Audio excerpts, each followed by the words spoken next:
Okay. So one thing before we get to our real topic today, which is the big two scandal, not scandal, well, one scandal and one big event in David's reign. I want to now that you've read the whole story, I want to go back to the relationship with Michal and ask. You've read now the whole story, from the beginning of their love story to the very cold end of the relationship, which ends with the narrator saying, and David never touched her, and she died without children. So pretty full dramatic arc of the relationship. What's your like, if you had to make a pronouncement about the nature of the relationship between these two, what would you, how would you describe it? What would you say about it?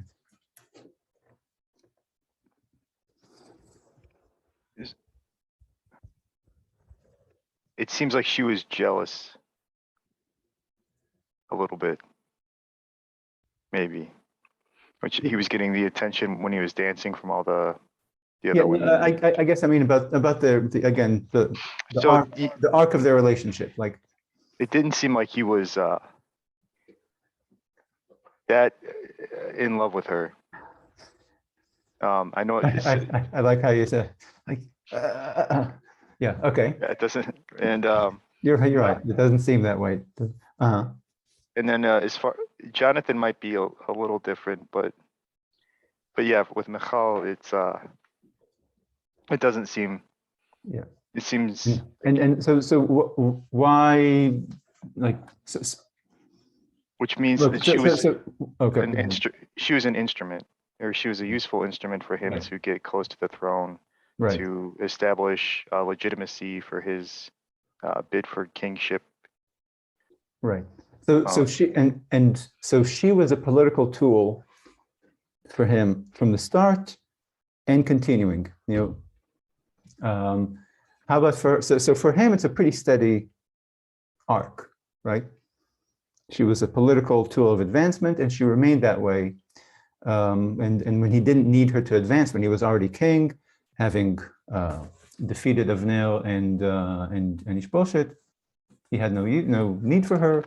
He didn't touch her, and everything else.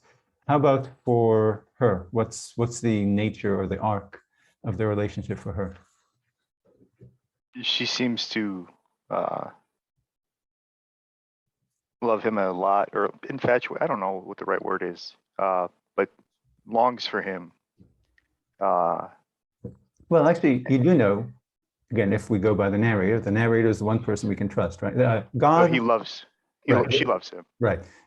We feel that we can trust when God says something. Obviously, we trust God, and when the narrator says something, we can trust him, unless the narrator kind of purposefully introduces something that makes us kind of question it. But other than that, we trust him.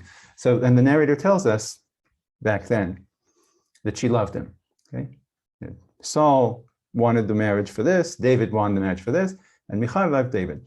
And then as the relationship, as life continues, then what?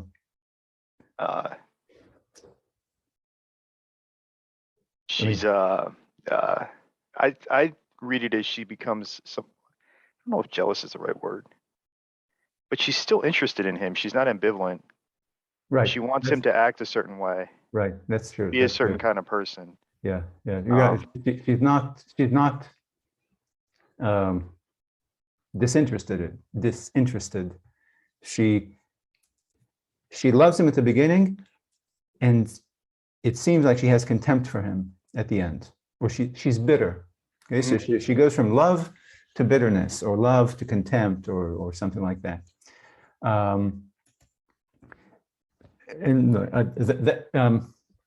My impression is the same as yours, and I'm sure 99% of readers would describe the relationship the exact same way, what it was for him and what it was for her. And so I want to ask you if you noticed, look, the author is a skilled author, okay? We approach, you and I, in this setting, approach the text as if it's written, as if this is high literature, as if the author is a serious literary master. And so the question is, and so when we read Shakespeare, Dostoevsky, whomever, Stephen King, if we read these authors and we feel something, it's because the author manipulated us to feel this way, or you know, he inserted certain things to make us feel this way. So like I remember years ago, my wife and I were watching Upstairs, Downstairs. Did you ever watch that show? It's about this Victorian couple, Victorian family, two parents, two grownish children. And at some point, I pointed out that I really dislike the kids. You know, I mean, again, they're in their 20s, the kids. Like the parents are such fine people, and the children are just.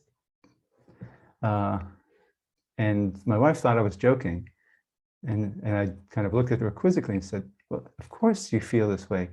That's how they're portrayed. That's how the characters are written, so that you'd admire the parents." And not admire and look down and have contempt for their children, for their offspring.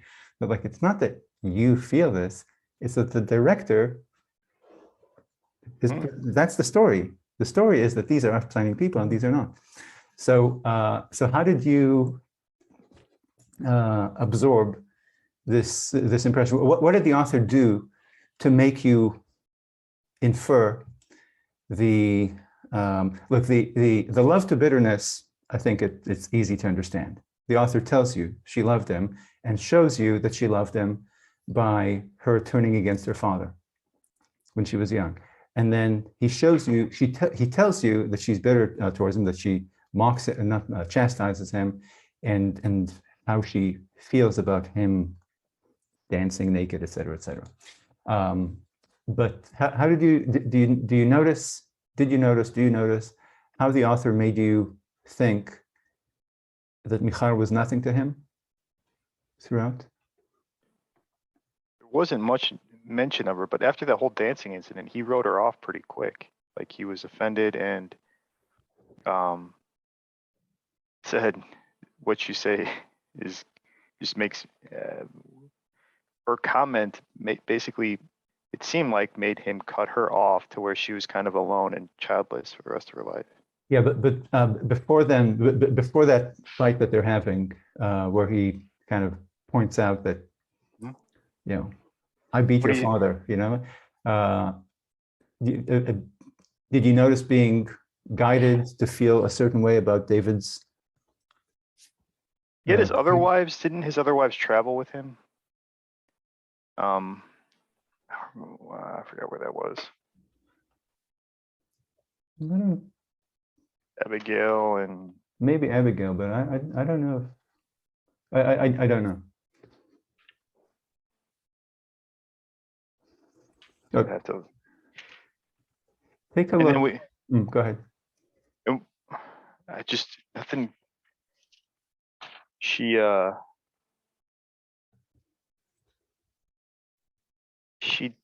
isn't a factor in any of his decisions. Yeah, but none of his wives are. I mean, maybe Abigail in the Abigail episode, and Bathsheba late in life in the decision to crown Solomon rather than Adoniah. But you know, the women aren't particularly active in his public life. But take a look at, I'm going to share a screen with you. This is simply, it's just a Google search of all of Michal's mentions. Okay. Oh, could you turn off your screen? Yeah.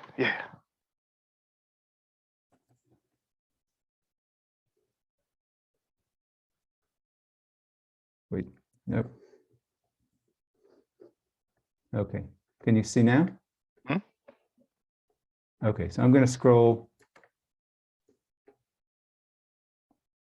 down. Okay, so these are all the Michal mentioned. The Philistines. Okay. Can you see? Mm-hmm. Michal keeps out. Saul's daughter loved him. Yeah. David's house to slay in the morning. David's.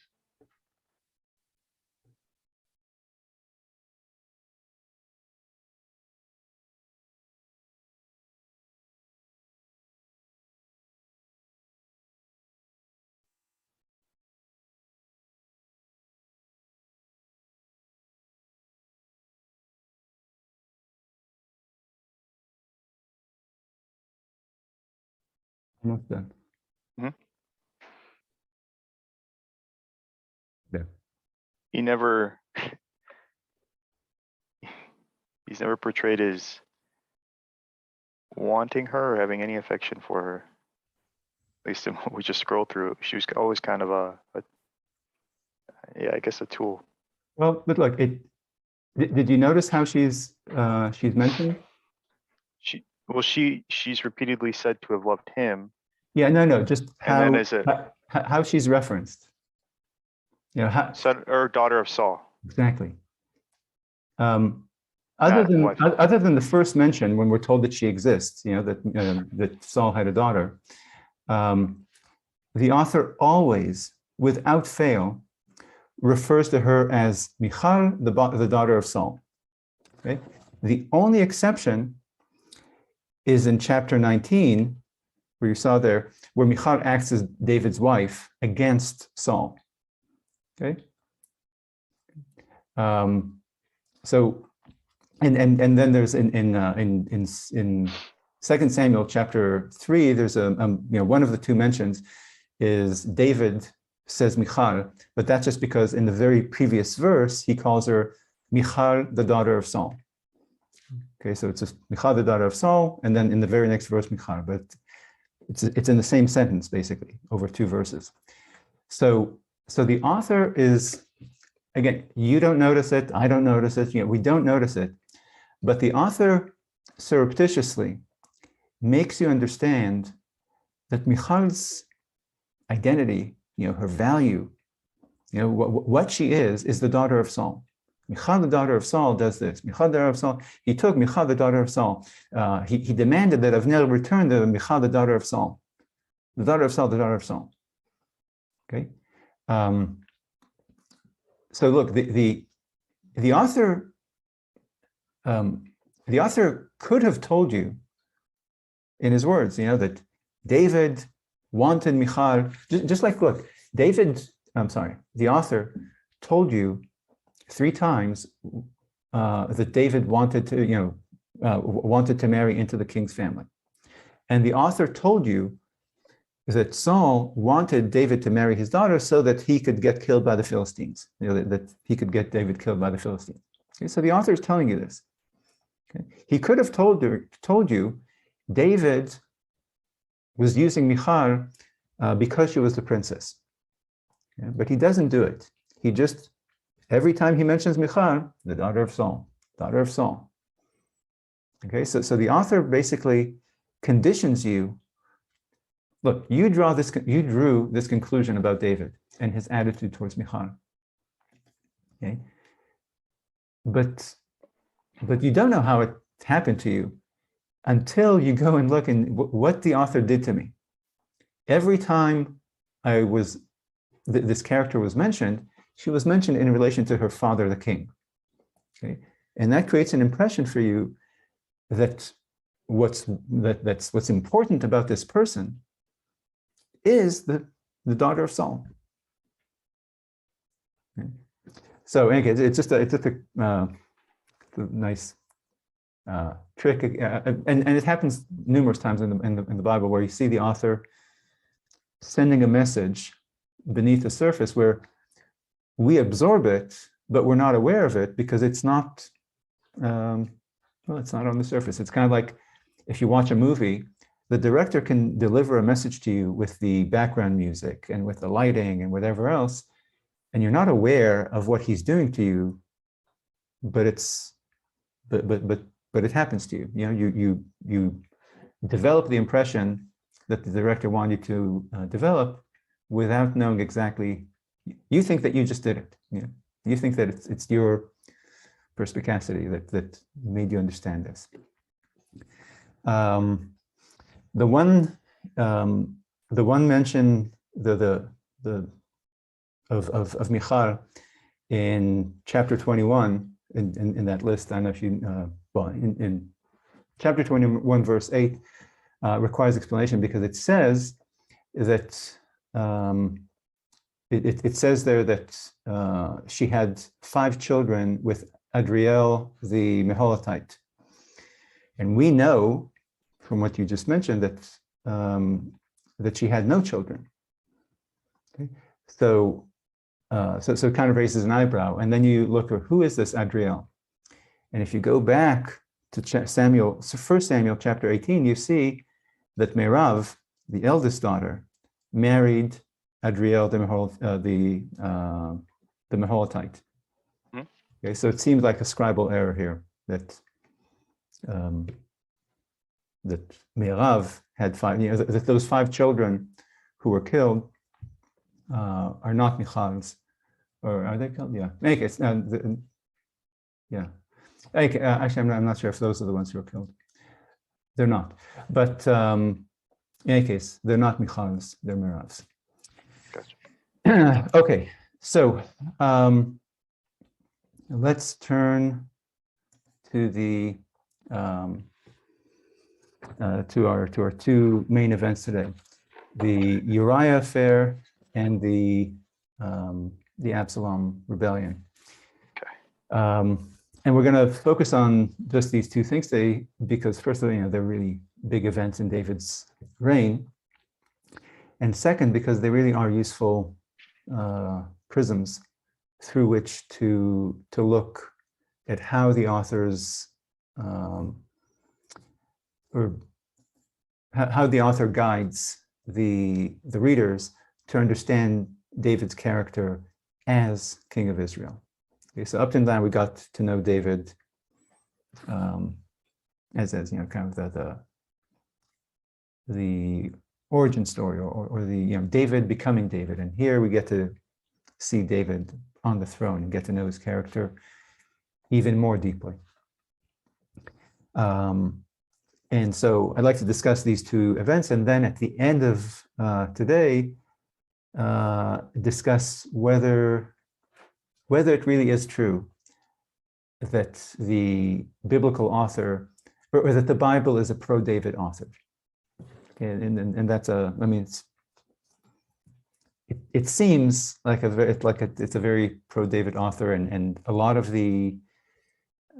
biblical criticism is based in this observation that the editorializing that's taking place in the Bible is happening in David's court, or in Solomon's court, in order to burnish David's image and celebrate him, and that a lot of stories about Abraham are in fact stories that are written in David's image, reflecting back on this mythical character Abraham, and a variety of other things. Okay, so it's a very strong position among many schools of thought that the Bible is a pro-David book, and I'd like to revisit that after we discuss these issues.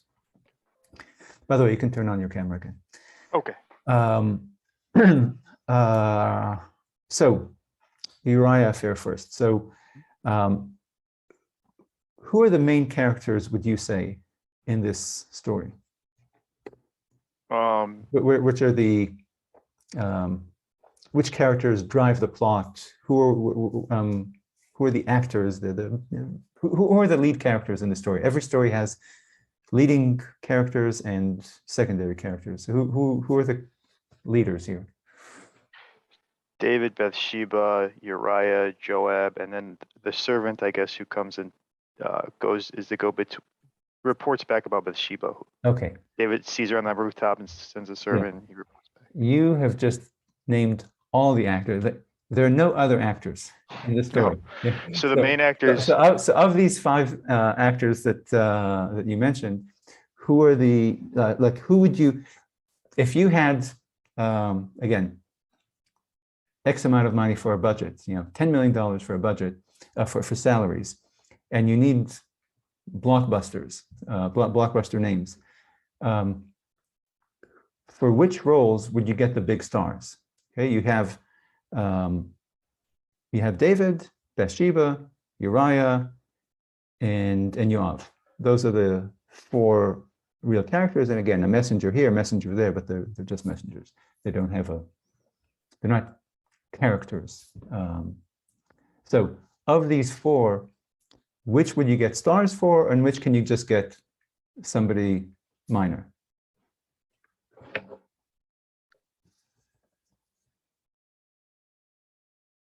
So I want to say David, Bathsheba,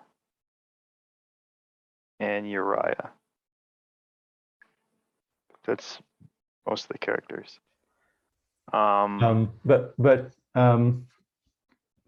What makes you make this judgment?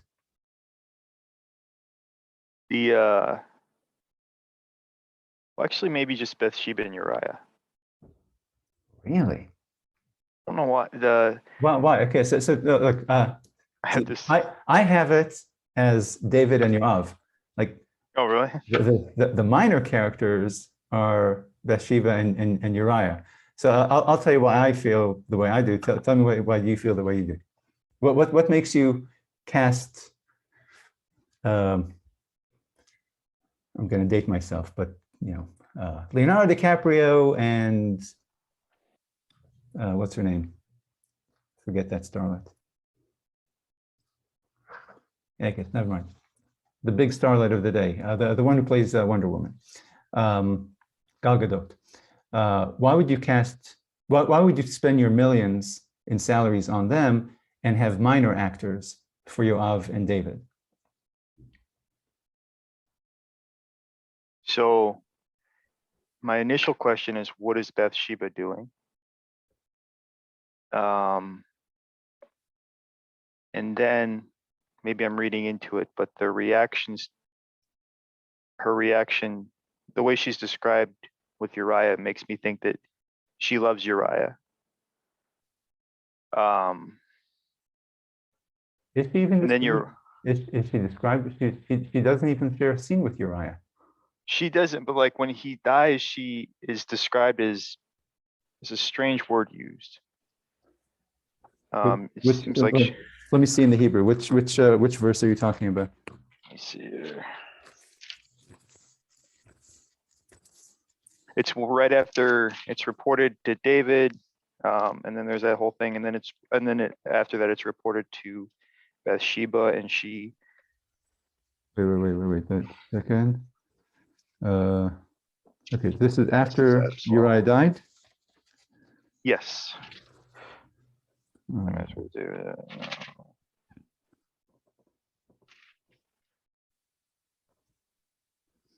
Yeah, it said she mourned her. This is 26, 2 Samuel chapter 21, verse 26. And the wife of Uriah heard that Uriah died, that Uriah, her husband died, and she mourned for her husband. And then the mourning period was over, and David sent for her and brought her to his house, and she became his wife and bore a son to him, and it was bad in the eyes of God. Okay, so she mourned for him. I mean, obviously, if your husband dies, you have to go into a period of mourning, which we'll talk about in a second. But she doesn't even have a scene with Uriah. Like, if you're casting actors, your 2 main actors, the ones you're spending, again, you've got $10 million for salaries, and you're spending $9 million of that on 2 actors who don't even have a scene together. And I'll add, your leading actress, the one you're spending $4.5 million on, I'm probably actually underselling it, but she has, as I remember, 1 line in the entire movie. It's probably true. I'm pregnant. Basically, you're paying this major star to come on screen and says, I'm pregnant. $4.5 million. in my mind, they're the most interesting because their motives are the most interesting. Well, well, and they might be interesting. They're probably interesting to you because we don't know anything. Because they're not well developed. You don't, like you have a good idea about what's happening with David, and David talks a lot, and he has these plans, and Yoav even more so. Hmm? And Yoav has this clever messaging system with David. Okay, again, to me, the problem with what you're saying is that you're going to pay a lot of money to these actors to not have any. Look, Uriah has some lines where he tells the king, "Oh, how can I go to sleep with my wife and eat with my wife when my comrades are out in the field?" That's it. He's and Uriah doesn't. Again, the leading actors usually in a book, in a movie, the leading characters are the ones who drive the action. Okay, which you see in their speaking roles. Okay, and in the fact that what happens because the main character does this or doesn't do that. Okay, and here, look, Bathsheba is not a leading character because a main character because go fetch her. They fetch her. Sex with her, send her back. What's she doing? What's she doing bathing on a rooftop in the king's view? We'll talk about this in a second. Okay. So she just gets brought there. The king decides what will happen to her husband, whether she'll become a widow or not. And then as soon as she becomes a widow, he takes her in, so she is not driving her life story. Uriah is a little bit more because he makes a decision about not going home. Okay? But Yoav and David and Yoav are the ones who are, again, they're driving the action. They are, the story develops the way it develops because David and Yoav make decisions and implement them. Okay, and you can, it's reflected, again, to me, the way I see it. I mean, and you might be right that Uriah and Bathsheba are more interesting, but part of the reason they're more interesting is because they're in the dark a little bit. So we're not told about their inner life. We're not, their motivations and everything else are not revealed to us. And that's why you might be having all these question marks. I wonder what's her deal, or what's his deal. This we'll talk about. But David and Yoav are, again, they're the only ones who are making decisions. They're the only ones who are taking action, and they're the only ones who have speaking roles. Okay, either directly speaking or through their letters and messengers that they send one another. Okay, so and it makes sense also because they are the leading characters in the story of David. I mean, the two most important people in the kingdom of David are David and Yoav. Okay. So, so let's follow. So the author, again, to me at least, focuses on these two characters. These are the active characters in this story, the speaking characters, and the ones. With the implications, but we'll deal with that later. So let's follow. Let's follow what the author is leading us with regard to their character, David and Yoav's character, and their relationship. These two leading characters and how they interact. So the story starts with the army at the front in battle, and the king is in the rear at home. Which already kind of up until now, we've always seen the king with his army in battle. I mean, Saul was always with his army in battle, and David too. Okay, but now David is at home and the army is at war. And then, as you say, David is in his palace and he sees this babe bathing.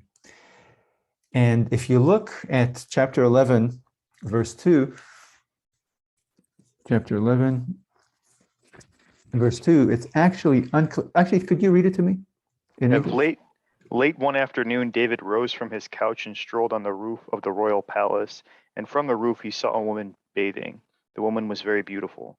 And the king sent someone to make. So, and you said, and from the roof, he saw a woman bathing? Mm-hmm. Yeah. So look, you have no reason to ask then, what is she doing? Because he's on his roof and he sees her bathing, through the window, maybe. I mean, it doesn't indicate that she's doing anything like in your translation. Okay, he's on his roof and she is taking a bath and he's a peeping Tom. But in the original, you're right. If you were reading this in Hebrew, then you'd be right to ask, because it's unclear in the Hebrew. If from upon the roof? Well, it says he saw a woman bathing above the either from above the roof or above the roof, and the woman is very fine looking. Okay, so in the Hebrew, it could be that he's a peeping Tom, or it could be that she's a Lady Godiva. Okay, so it says that David was walking on his roof, and he saw her bathing. Either it could be interpreted as either above the roof or on the roof. Okay, so maybe she was bathing privately, chastely, in a room that was above the roof, above David's roof. So he was walking on the roof, and he sees a woman bathing above the roof. Okay, so she could be in a room, and he's looking through her window, so it's slightly above his roof, but he can see her, he snuck a peek. But it could be that she was bathing on her own roof in the open, kind of inviting people to exhibitionistically. So we can't know if Bathsheba had an active role in seducing David, or if in fact she was a victim of his royal sex drive. Okay, so it could be that David was tempted and then did something terrible, and it could be that David David initiated this start to finish, that she didn't have a role in this, and when the king sends for you, so it could be that she tempted him, and when the king sent for her, she came willingly, because she's the one who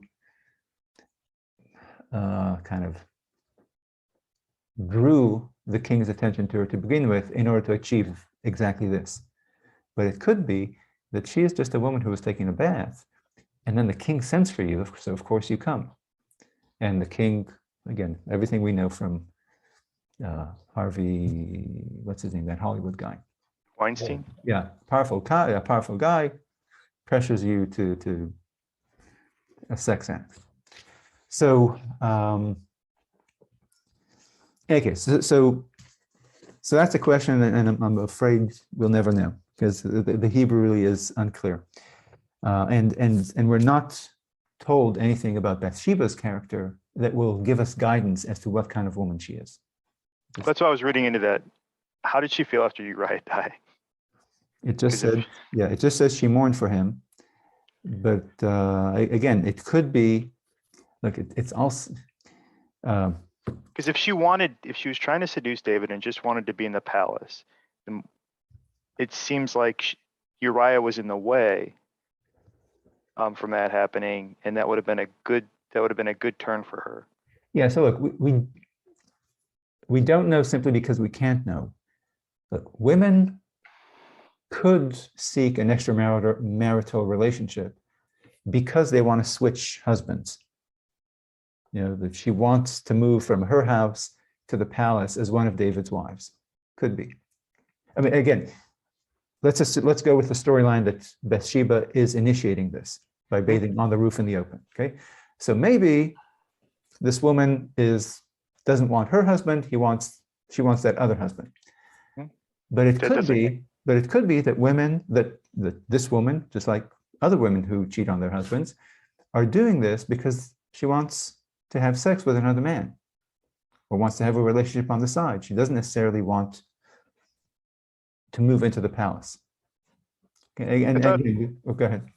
I thought it also could be that she wanted Uriah home, and by sleeping with David was a way for her to get Uriah home, especially if she became pregnant.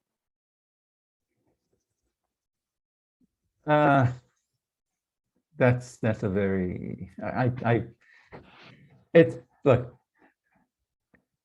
I'm sure it's happened once, at least once in human history. Okay, that a loving wife had sex with another man so that this man could do something good for the man that she loves. A Hittite in the army of Israel doesn't seem like he seems expendable. So she would, I don't know. I'm not sure. Look, David had Philistine soldiers. You know, his most trusted soldiers were Philistines. That's true. So I'm not, look, he's a mercenary.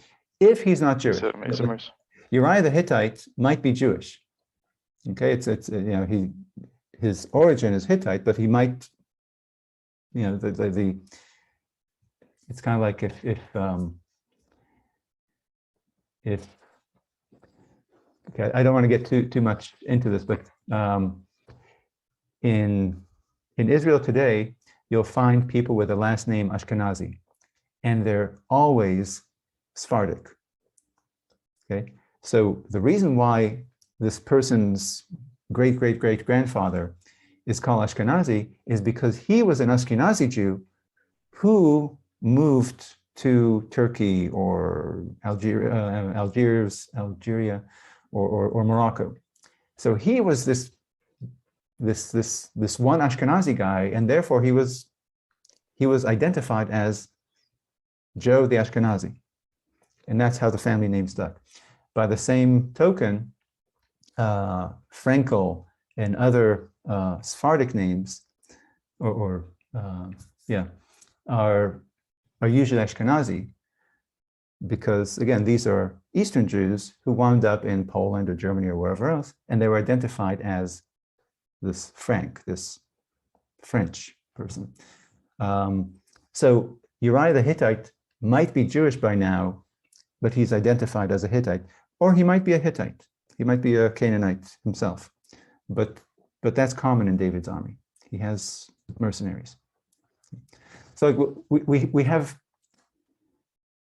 You can write the story of Bathsheba and Uriah in a variety of different ways, because the author gives you nothing about the nature of their relationship. They don't talk to each other. They don't ever share a scene together. All we're told is that when he died, she went into mourning, which you have to do. Like, even if you hate your husband, you have to go into mourning. Especially if in a month you're going to marry the king, you're going to marry another man and have a baby, by the way. Okay, you have to do what needs to be done, and that is show, kind of mourn for your dead husband. Okay, so other than that, we know nothing at all about their relationship, and so you could, when you write the story of them, you have license to portray it as a loving relationship, as a cold relationship, and as a hating relationship, and anything in between. Okay. But on this issue, why on in verse 4? Wait, where is this? Oh yeah, chapter 11, verse 4. And David sent, it says angels, but it's messengers. David sent angels, and they took her, and she came to him, and he slept with her. And she, how does it have it in your translation? And she what? Had purified herself after her period. Right, perfect. Okay.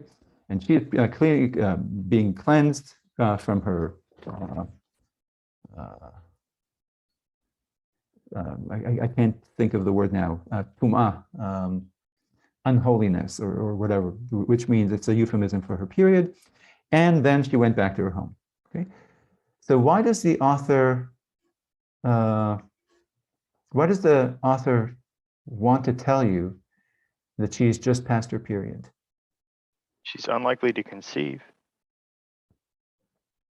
Well, actually, that's usually the best period, isn't it? It's right before.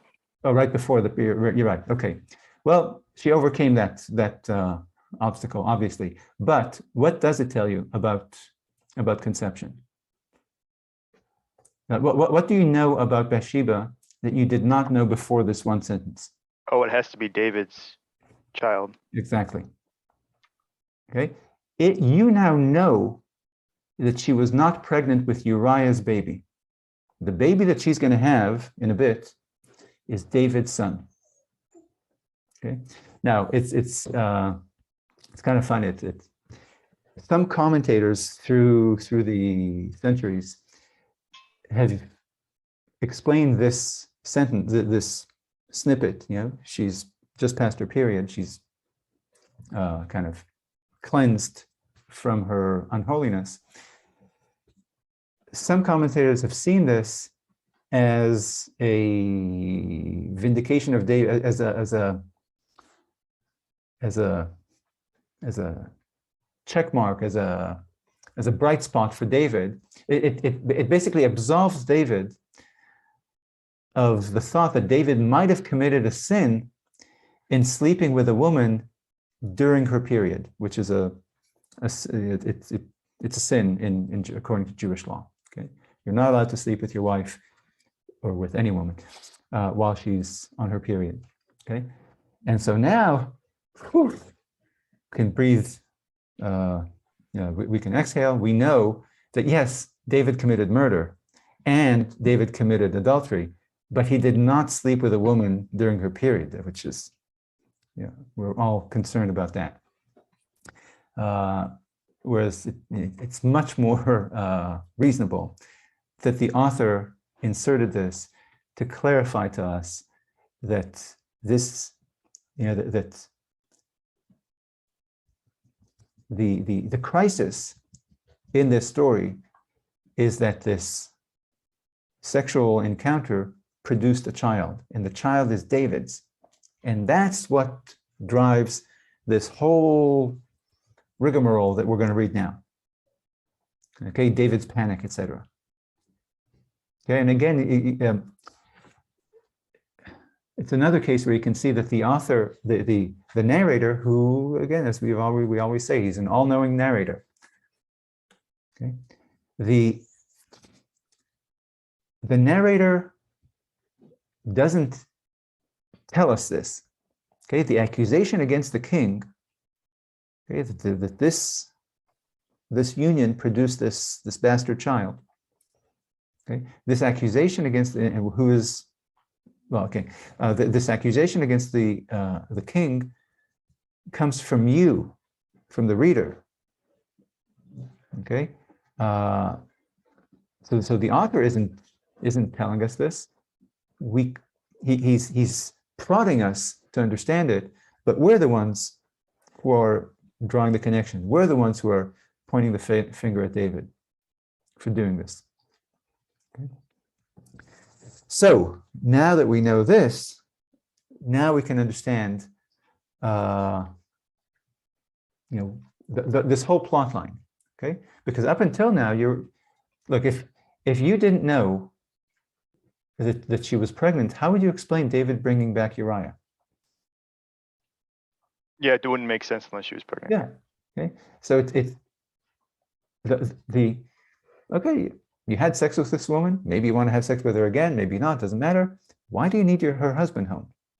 Okay. But here the plot it's actually very quick. If you read the delivery, the author's delivery, okay, there's I'm pregnant. That one line that you're paying Gal Gadot $4.5 million for. I'm pregnant. And then immediately David sends a message to Yoav, bring Uriah, or no, not to Yoav, he recalls Uriah back home from the front. And then he tells, and then the next thing is David talks to Uriah and said, oh, by the way, how are things at the front? Fine. Now go home, Uriah, and rest and relax. Okay, so it's clear now what's going on here. David wants Uriah home immediately. You know, as soon as he hears that there's a baby coming in 9 months, tick, tick, tick, tick, tick, or maybe probably less than that, 8 months by now. Okay, right? Because she would have to have a month, not get her period again before she can tell David that she's pregnant. So the clock is ticking. Yeah, David needs to have Uriah come home today, go home and relax, and hopefully, let nature take its course. The husband would sleep with his hot wife, and that would solve this pregnancy crisis. And the clock is ticking fast. Okay, so the husband comes home. Unbeknownst to him, his wife is already pregnant, but he sleeps with her, and then 8 months later, a child will be born, and the baby will be attributed, the pregnancy will be attributed to Uriah, not David. Okay, problem solved. She is off the hook, he is off the hook, and nobody's the wiser. Okay, so and you can see that David doesn't set out to kill this man. Quite the contrary. He brings him home, he feeds him, he wants him to go and relax, he gives him a break from military service. Okay, David is not madly in love with this woman and simply must have her, and therefore he gets rid of her husband so that he could take her. Okay, clearly David regrets his action, and he wants to cancel this this sexual encounters consequences by giving Bathsheba and her baby back to Uriah before the pregnancy shows. Okay, so basically it's a way to cover up everything that happened, and that everyone could go back to their normal lives as if we didn't have sex a month ago. Okay, so again, the narrator, again, the biblical author, does not accuse David of this really dastardly plot. Okay, it's left to he's setting it up, and if you read it closely, and you wonder, why is David bringing? If again, it doesn't take a genius. Why is David bringing him home? Why is David prodding him to go home, go home, go home, rest? It's easy to understand what David wants to happen here. Okay, so it's left to the reader to read David's mind and make the accusation against David. Okay, the author. Oh, go ahead. The author isn't accusing David. The author is telling the story in a certain way that leads you to accuse David. In order for that plan to work, though, Bathsheba would have to kind of be in on it. Oh, yeah, of course. Yeah. Because if she wanted to just use this as blackmail to blackmail the king, or that she has one of the king's bastard children, which could help her out in some way, she could play it that way. Right. Except that, look, if this story came out, then yes, it's a huge political black eye for the king, but she'd be dead. But why wasn't she? The punishment for adultery is, I'm assuming, stoning, but some form of execution. But it comes out anyway, and she isn't executed. And why wouldn't he off her instead of Uriah? Because she's not doing much for him as on the battlefronts, whereas Uriah is. Well, look, first of all, it doesn't come out. But what was your second point?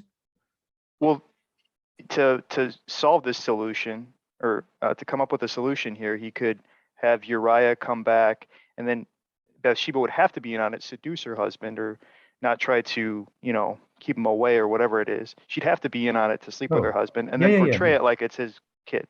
yeah, So yeah, she yeah. has to be in on that plan. Definitely, yes, Um, yes. which means that she's not trying to blackmail David with this information. She wants Uriah to think it's his kid and isn't using the kid to somehow get one up on the king. Look, I don't know if this is the solution she wants, that she would have authored, but look, if this came out, she would be in a much worse position than the king, okay? And so if the king, look, think of a situation in our society, a similar situation in our society, okay? The two cheaters maybe don't have the same plans for the future. Again, I don't know what, you and I cannot know what Bathsheba's hopes for the future are after she sleeps with David or after she finds out that she's pregnant, okay? But because she's not a leading character, it doesn't matter.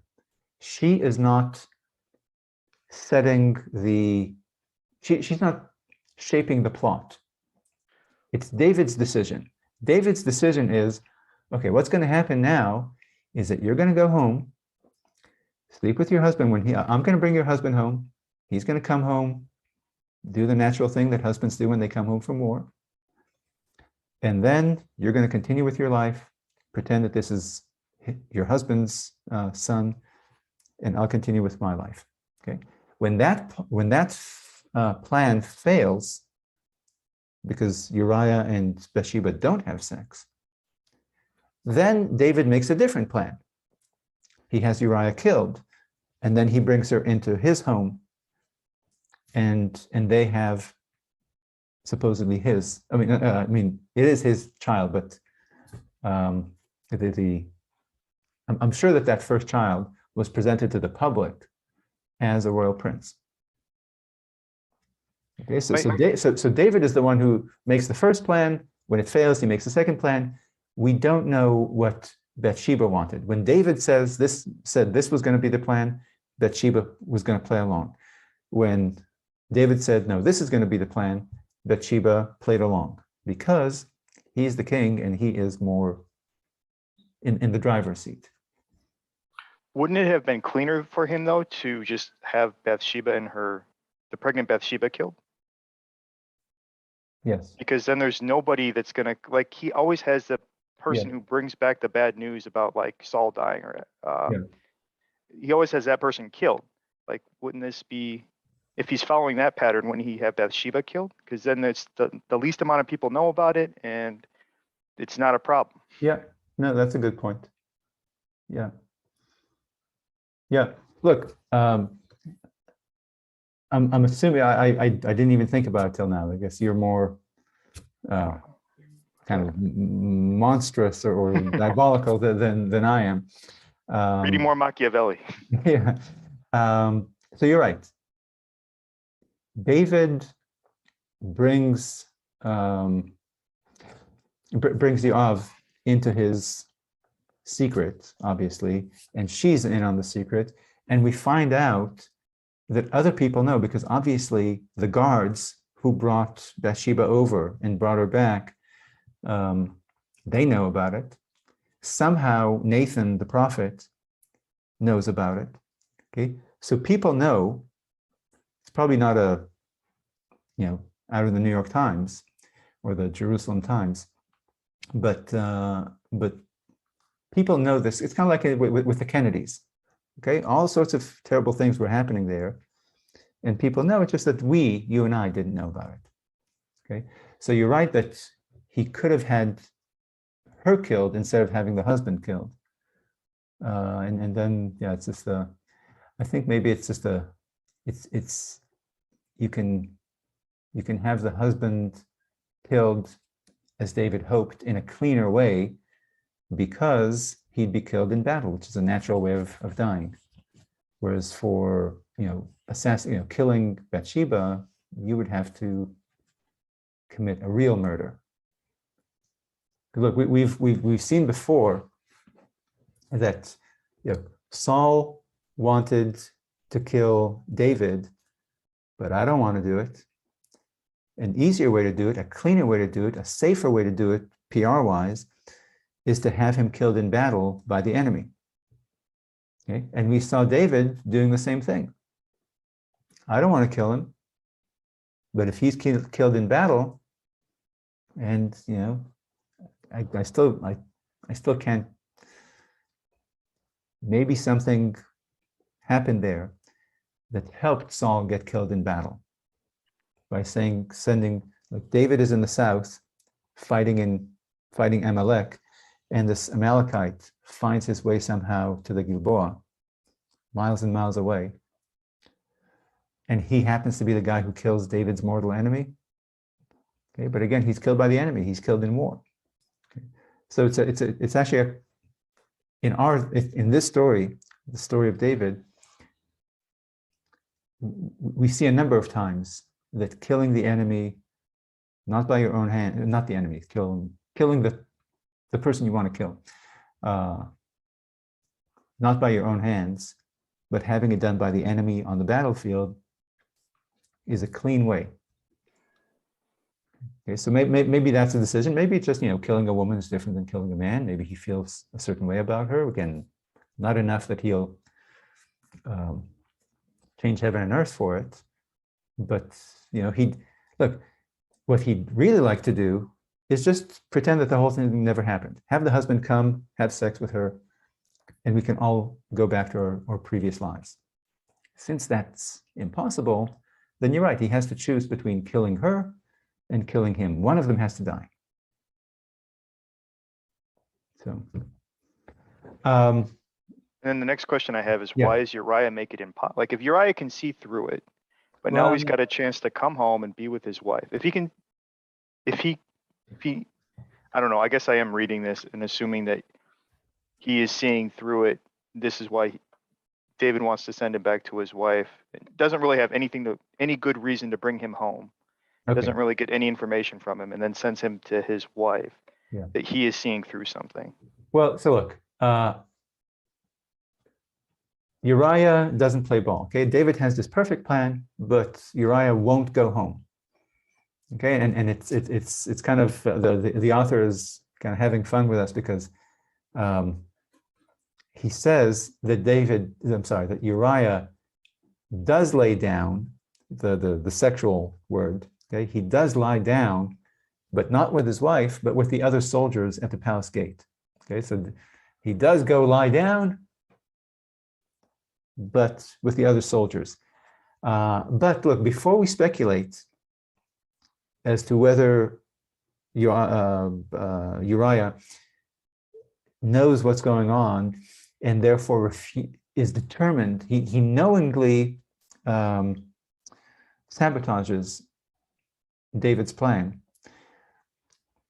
Look, if the Bible doesn't tell us what's going on, then we have to speculate. Like, for example, about how does Bathsheba feel? We don't know, so we're fine to speculate. But the first thing to do is to listen to the author, right? Mm-hmm. So what does the author tell us, or actually Uriah himself, say about why he is not going home? You see, David in verse 8, David says, "Go to your house, wash your feet," which is sometimes used as a euphemism for sex. Sometimes it's just washing your feet and relaxing. Other times it's and Uriah left and he lay down at the entrance of the palace with the other soldiers of the king and did not go to his home. And people told David that Uriah did not go to his home, and David went and talked to Uriah again and said,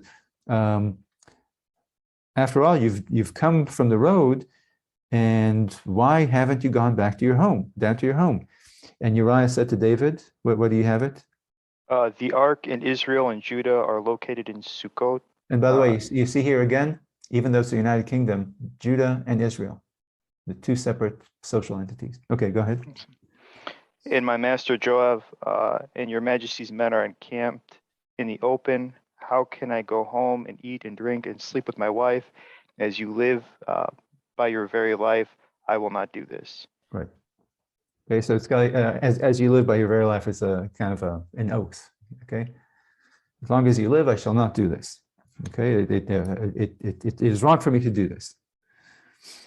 Okay, so Uriah says, I would, it's terrible, that my comrades are fighting and suffering in the field, and I should enjoy my kind of the blessings of a week at home, and bathe and dine and sleep with my wife when my comrades are suffering. Okay, so look, so you obviously don't believe him. Okay, yeah, so what makes you think? Look, look, you're right. There are two options here. Maybe he knows that she's pregnant and is on to David's plot. So maybe he knows that his wife slept with David and is disgusted by his wife, and therefore he won't go and sleep with her. Option one. Maybe he knows that she slept with David, and now he knows that, okay, so basically there are two things. Either he knows that she's pregnant, and therefore he understands what David, she's pregnant because of David, because she had sex with David, and therefore he understands what David is trying to do. Okay, number one. Or he knows that she's had sex, regardless of pregnancy, not necessarily a pregnancy, but just he knows that she had sex, and he's disgusted with her. He doesn't want anything to do with her. I don't want to sleep with my wife, okay, because you had sex with her. Okay, and it, again, if Nathan knows, maybe other people know, maybe it's in the gossip mill, and people knew, and it came to Uriah that your wife is sleeping around on you. Okay, maybe. Okay. Or he's speaking the truth. He's just this really patriotic, loyal to his military comrades, and he doesn't know about the adultery. Okay, so either he knows the truth and he's lying to David, or he doesn't know the truth and he's speaking the truth to David. Okay, so and we have no way of knowing, and the text doesn't help us. Okay, but okay, so before we go on, so what makes you think that it's a lie? It reads to me as being loaded, because when the king is telling you to go home and you're standing up on principle for these, he's not helping out his comrades by not going home, unless he's somehow making David feel guilty for being home while the soldiers are in the field. Maybe David should get out of the palace and get into the field. Yeah. Yeah. Look, it like I said, it could be, you're right. It could be a critique of David. Either a critique of, hey, I know that you slept with my wife, you bastard. I can't tell you this because you're the king and you'll kill me. I know you slept with my wife. Could be that. It could be, I am a real soldier. I don't abandon my soldiers and go and go home and enjoy the good life.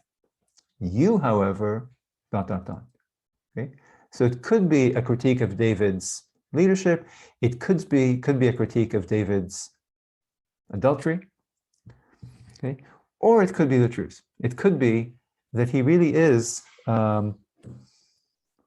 just committed to his, that the army is his family.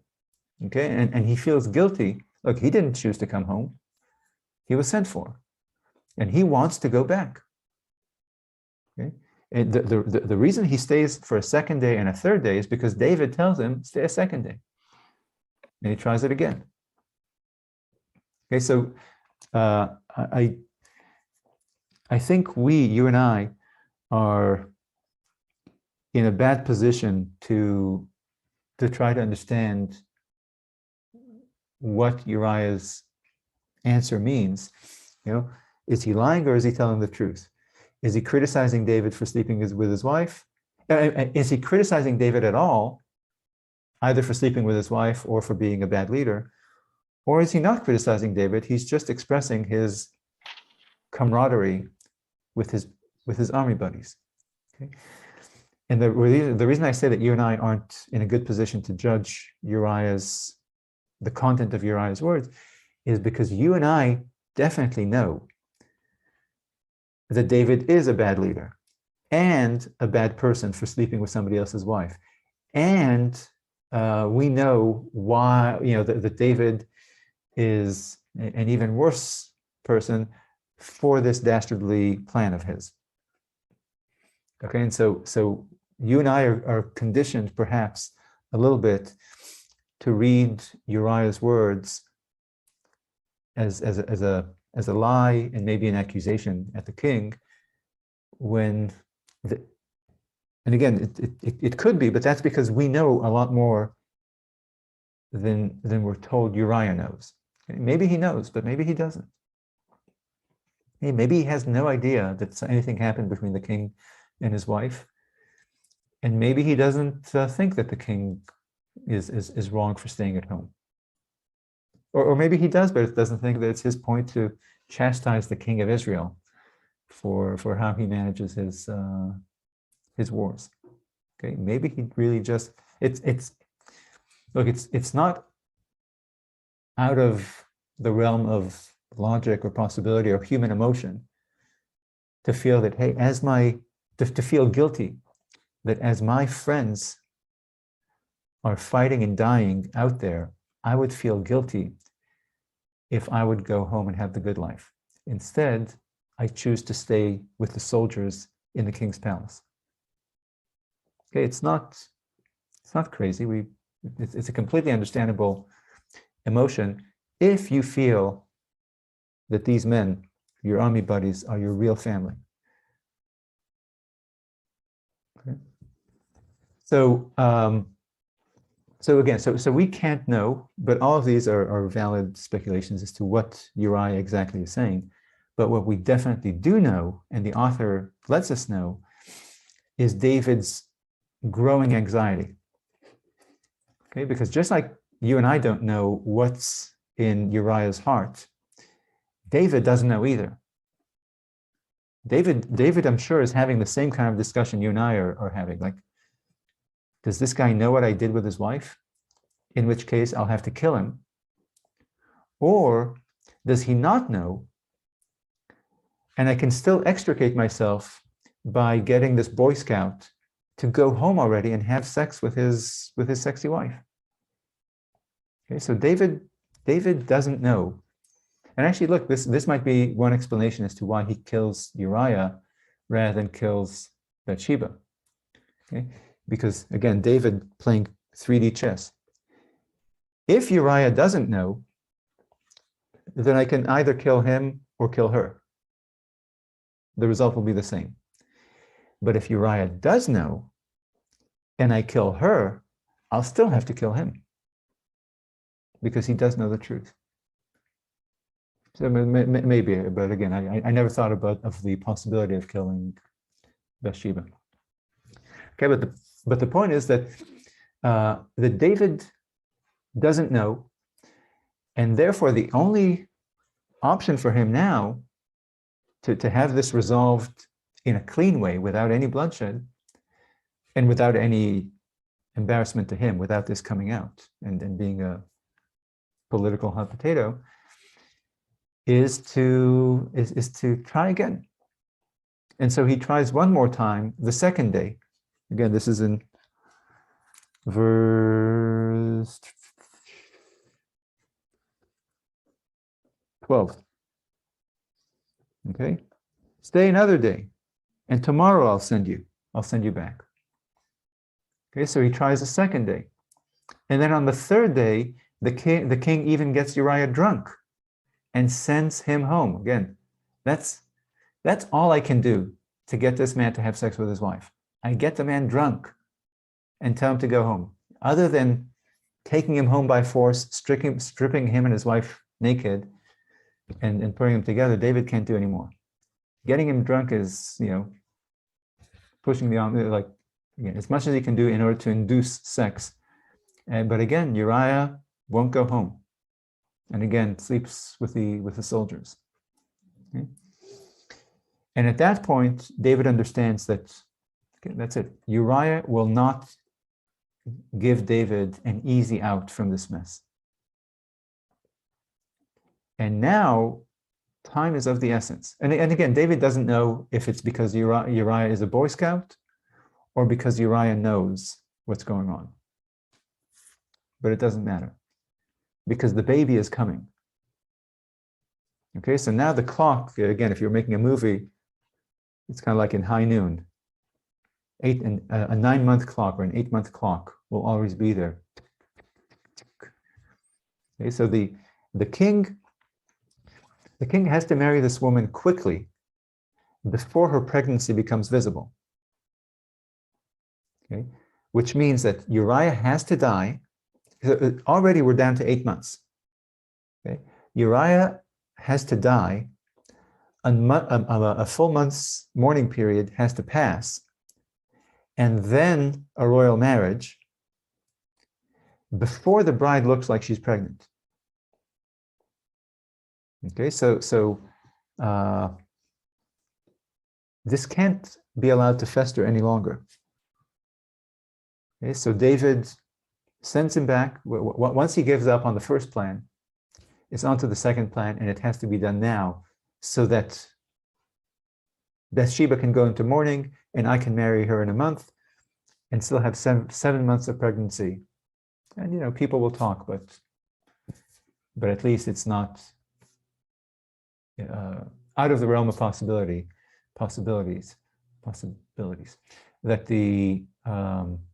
that a woman would have a baby at 7 months or 7.5 months or something. So, so he sends him back with orders for Yoav to have Uriah killed in battle. And then this plan works out. Okay, he's indeed killed. David marries the widow, and her reputation and his reputation are saved. Okay, so mission accomplished. Okay. But the question here, again, when you read the story, it seems odd that we're going to get this really detailed narration of the execution of David's order. If you read, it's chapter 11, verses 14. See, 13, he gets him drunk, sends him home, doesn't go down. And then the very next morning, David writes a message to Yoav and sends it with Uriah. It's really a kind of a potent scene where Uriah is carrying his own death sentence in his hand, in his hand to Yoav. Okay, but then we get 10 verses. Okay, this is half the chapter. 10 verses about the execution of David's plan, of David's order, when we already know the plan. Okay, so what's the basically in one verse, in verse 15, we're told the plan, and then we're told again 10 other verses in which we're told a very detailed thing about the execution of it. Okay, what's the purpose of this? Again, given that we already know the plan and we already know the outcome. So it seems like the way it's carried out, he's put at the front lines where Joab knows the fighting will be the fiercest, but they get real close to the wall and a bunch of soldiers end up dying. And then David hears about that and gets mad, like, why were you guys so close to the wall? And Joab makes sure that no, David doesn't get mad. Well, he says, when the messenger comes back with Joab's message, he says, who struck down Abimelech, son of Jerah? Was it not the two women who dropped the millstone upon him at the wall from where he died? Why did you come so close to the wall? No. This is not David saying it. This is Yoav. Okay, so Yoav tells the angel, the messenger, after telling, so tell the king what happened. Okay, so verse 18. Okay, he says, tell the king what happened, and if, when you're done telling him everything that happened, if the king's ire will be raised, and he will say to you, why on earth did you go close to the city wall to fight? Don't you know what happens at the bottom of the wall? After all, that's exactly how Avimelech, the son of Gideon, died, when a woman dropped a stone on his head from the top of the wall. Okay, and so Yoav preps the messenger. He says, if the king gets angry, then you should say, this is verse 21. Okay, then you should say, your soldier Uriah the Hittite also died. Okay, so look, so it's not David saying, when you read the stuff about David, well, okay, let's get to that in a second. But David receives it with equanimity, but because the messenger doesn't do what Yoav tells him. Yeah, he fronts the Uriah stuff before David can but look, so look, whatever you see here in this back and forth between David and Yoav, okay, there's instruction to Yoav, then instructions to the messenger by Yoav, and then the actual message that the messenger gives David, which is not the same as what Yoav told him to say, and then the message that Yoav sends back to, that David sends back to Yoav after learning about Uriah's death. Whatever you see in this exchange, and again, it's a very detailed exchange, which it seems to serve no purpose. Okay, what do we need to hear exactly what the messenger said? That Yoav told the messenger to say this, but the messenger actually said that, and then David said this back. And David wanted the soldier dead. The soldier was killed in battle by David's order, and David's told about it. Fine. Why do we need this intricate story and all the details? And clearly, what the author wants us to see is that, first of all, Yoav does not do what David tells him to do. Right? Do you see the difference between verse 15? Okay, this is the message that David sends Uriah is to do what? Verse 15. Put Uriah in the front line where the fighting is the fiercest, and fall back that he may be killed. Right. Okay. So go fight. Send a unit with him to fight where the fighting is the fiercest. Have the other soldiers pull back. Uriah will be left there alone, and he'll be killed by the enemy. Okay. Okay. And then the very next verse, 16. What does Yoav actually do? He stationed Uriah at the point where he knew the most able warriors were. The men of the city sallied out against and attacked Yoav, and some of David's officers among the troops fell. Uriah the Hittite was among those who died. Right. So he sent them out against. Wait. Okay. So, how did Yoav deviate from David's orders? Remember, he sent him with other officers against the most able warriors, and those officers did not. And so far that's according to the plan. But then what? The officers don't come back; they all die. Right. The original plan was to send a bunch of men to fight, have the others fall back, leaving Uriah alone, and then he'll be killed. Okay, and again, I hope this is exactly what Saul wanted to do to David. Remember, send him on a really difficult mission or a dangerous mission, the 100 foreskins,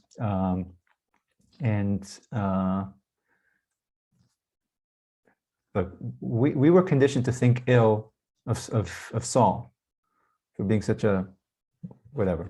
And here we see David. David wants to kill someone too, and he also doesn't want to do it by his own hands. Comes up with the same plan that Saul did at the time. And so I'm sure old Samuel in the grave, in the netherworld, is probably muttering, I told you that kingly power turns good men into bad men. Okay? Did it to Saul, a uniquely good man, and here's David, same thing, same plan. Okay? It's what kings do. But in any case, so when you look at the difference between David's orders and Yoav's execution, there's a major difference, okay? Because David's plan was to save all the other soldiers. Only Uriah should be killed. Okay. Now Yoav, as we will find out if you haven't already, Yoav knows how to read. Yoav is not a dummy. What flaw did Yoav see in this plan that made him write a different plot? It could be that all the soldiers would know that David and Yoav were trying to off Uriah. Of course, it would be it won't be. The whole thing is to kill Uriah in secret. Right? To stage it as if the enemy killed him. If I, Yoav, am gonna send a whole company to the front, to where the fighting is heavy, and have the other 99 men fall back, first of all, they'd probably have to be in on it. They'd have to be told in advance, when you hear this signal or after, X minutes, fall back. And by the way, don't tell Uriah that you're falling back, leave him behind. Okay. But even if it weren't orchestrated like that in advance, if only a few of them were pulled, physically by Yoav's messengers somehow in the midst of battle, I don't know how that, again, it would require coordination in advance. But even if it didn't, it's obvious that we're leaving one man behind. Okay. So because look, if Yoav simply gave a retreat order in the open, Uriah would hear it too, and he would retreat too. Okay, so the point is that David's plan is not a good plan because it would make it known to all these soldiers that Uriah was murdered, either by Yoav or by David, doesn't matter. I mean, they wouldn't know that it was from David's orders, but it was clear murder. Okay, so Yoav understands what David didn't think of, apparently, that for Uriah to die naturally, okay, without revealing that there's a murder plot here,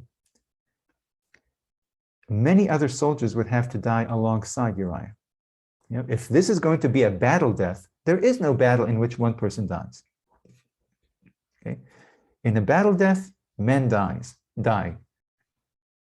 And so we can hide Uriah's death among the other deaths. Okay, that's how we can get away with it. Which means that Yoav has to design a suicide mission, okay, and send a whole unit to die, and include Uriah among them. That's the way he can be sure that Uriah would die. So you send them to the city wall, where they fight men and defenders from above, and they'll all die. And the king's will be done to Uriah specifically. Okay, so we get to know Yoav here in this juxtaposition between the king's order and Yoav's execution. We get to get to know Yoav better than we did before, which is going to be useful for us in the second story, in the Absalom story. Okay, so David comes across in this story and in the Absalom story, not as a political or military mastermind, okay, but as I don't know if emotional is the word, but sentimental or impulsive. Okay, whereas Yoav comes off as a cool and calculating character, thinker. Okay, and now comes the thoughtful way that Yoav instructs the messenger to deliver to David the news. Okay, the messenger is told simply to tell the king about this great defeat and its many casualties. Okay, because Yoav cannot reveal the true content of the message to the messenger. Okay, he can't tell him, hey, the guy you wanted me to off is dead. Okay, so Yoav instructs the messenger that if and when the king gets angry about why I sent the troops into this seemingly a suicide mission, and sure enough suffered this great defeat, then tell him that Uriah was among the dead. Okay, so if the king gets angry, tell him that Uriah was dead, and he anticipates that that will shut David up. That'll clarify what the message really was. Okay, but the messenger, as you said, so how does the messenger, so we see Yoav deviates from David's orders. And now we see Yoav's messenger deviating from Yoav's orders.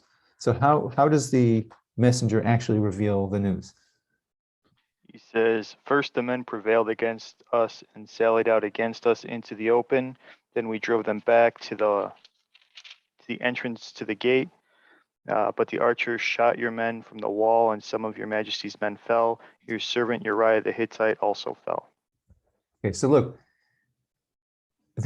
first of all, the messenger isn't telling the king what Yoav told him to say.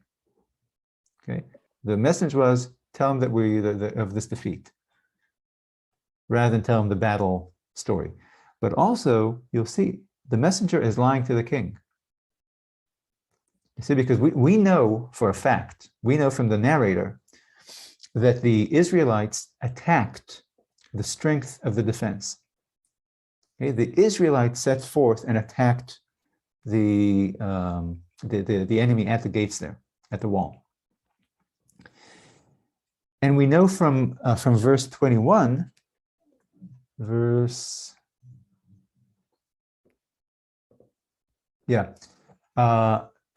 that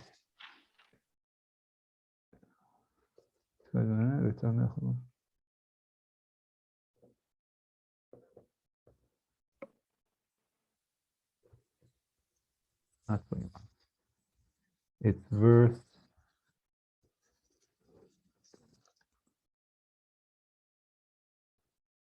4. Okay, no, so he doesn't say it. Okay, forget that. But so we know from the author that that Yoav initiated the attack there at the city wall. Okay, and Yoav tells the messenger that if the king gets angry, again, this is verse 20 and 21. Why did you go to the city to the city wall, etc. If the king says, why did you do that? Everyone knows that the defenders can easily kill you there, just like the woman who killed Avimelech. Then tell him that Uriah was among the soldiers. Okay, so but the messenger lies and says that Yoav's army was responding to an attack. Okay, we didn't attack there. They attacked us. We responded and chased them all the way to the city walls. You see? Mm-hmm. Okay, so he's not only is he saying is he telling the report not like Yoav told him, but he's telling him something that you and I know is not true because we read the actual conduct of the troops. Okay, and then he adds that tidbit about Uriah being among the dead as part of the story, rather than in response to the king's anger. Okay, so why do you think he's doing this? Why do you think the messenger is taking liberties with Yoav's message and with the real story? Because he's scared of David. Yeah, I mean, again, we're not told, but I think in my position, basically Yoav prepared him to anticipate, hey, look, the king will be angry. Yoav told him, tell him this, if the king blows up on you and tells you what to do, then explain to him, it doesn't even say explain. Say, Uriah is among the dead. Like, I imagine that if the messenger on his way was thinking, if the king asks me why we did this, and I say, Uriah is also dead, that's not an explanation. Okay, so if the king asks me, okay, Uriah is dead, why do you do this stupid thing? Okay, so Yoav told him to anticipate the king's anger. And so the messenger, I think, again, like you, I think, embellishes the story in such a way that would prevent anger. Okay, so if the Israelite army, if Yoav's military action wasn't a voluntary Israelite attack against the city walls, but in fact a counterattack, again, we repelled an enemy attack and it brought us to the city wall, then the king can't be angry. Okay, it wasn't the plan. We didn't do a stupid thing. We were chasing them. And also, if telling the king that Uriah died was supposed to be some sort of soothing message to the king, a response to the king's anger, why not offer it right off the bat to prevent anger rather than tamp down the king's angry outburst? Okay, and the result is, it worked. Given the alterations made by the messenger, I mean, David doesn't really care if they initiate or didn't initiate the attack, because he finds out that Uriah is dead.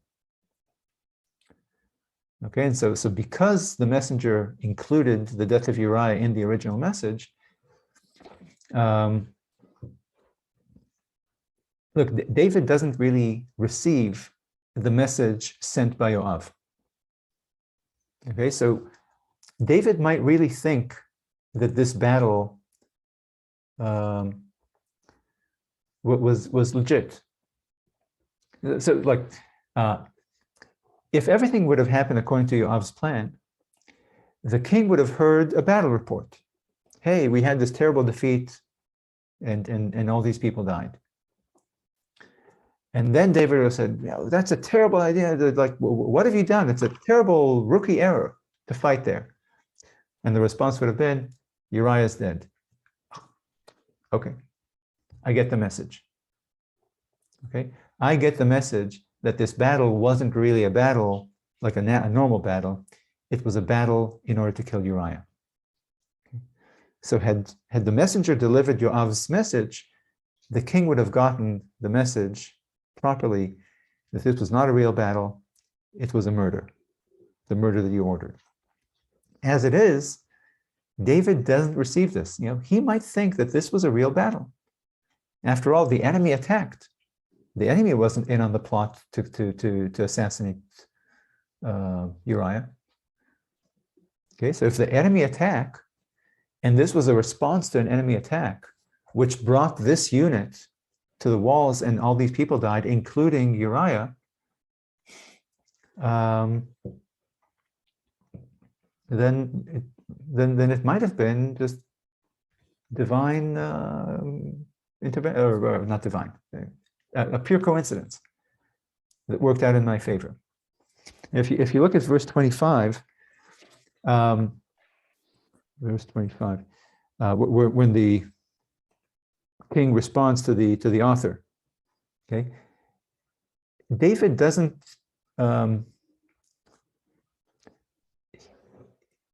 do you sense that it's a scene in which David plays his role in a performance for the benefit of the messenger, or does he really, do you get the sense that he really thinks that a coincidence saved his bacon?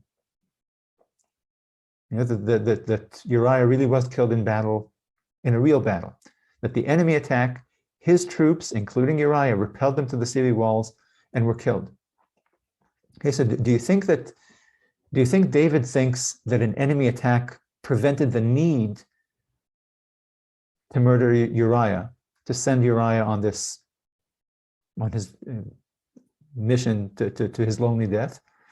Or do you think that David actually understands that Yoav killed Uriah for him and camouflaged it perfectly? I guess the former, especially in light of the fact that Nathan has to remind him that something bad happened and the Lord is angry. Yeah, look, I don't think that Nathan, because look, Nathan's words would be the same to David, whether David thinks that the battle was a normal battle or that the battle was a mock battle, just to a sense. So Nathan would have played the same role either way.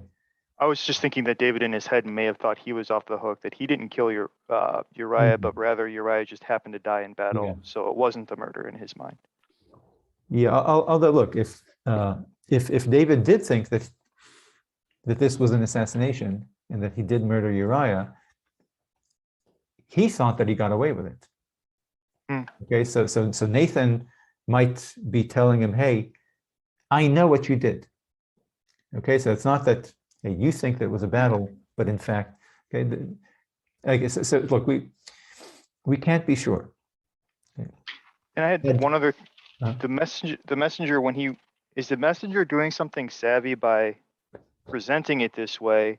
Because if he would have presented it the way Joab told him to, it seems like it would have been obvious that the messenger knew that if he would have said, by the way, Uriah's dead, and then David, oh, okay, then David would know that the messenger knows what's going on, and what would stop him from offing the messenger? Yeah, I agree, except that it can't be savvy because the messenger doesn't know that there's a murder plot here. Well, I'm just trying to figure out, like, the way Joab, does Joab basically tell him that by saying, I see. By like the way Joab presents everything, how can you interpret that as, like, why would David be relieved? Yeah, that's a good point. Maybe Yoav's instructions suggested the messenger that, hey, there's the king wants Yoav, the king wants Uriah dead, Uriah dead, and so that's a good point. You're right. Yoav's message is the messenger should wonder about, why would that be a proper answer to the king? Yeah, and why would that make things go better? Yeah, why did it make things better? Yeah, that's a good point. Okay. So look, we can't know if David understood the message as Yoav wanted him to understand or not, that this is not a real battle and it was a successful assassination, or it was a real battle and you caught a lucky break because Uriah is dead.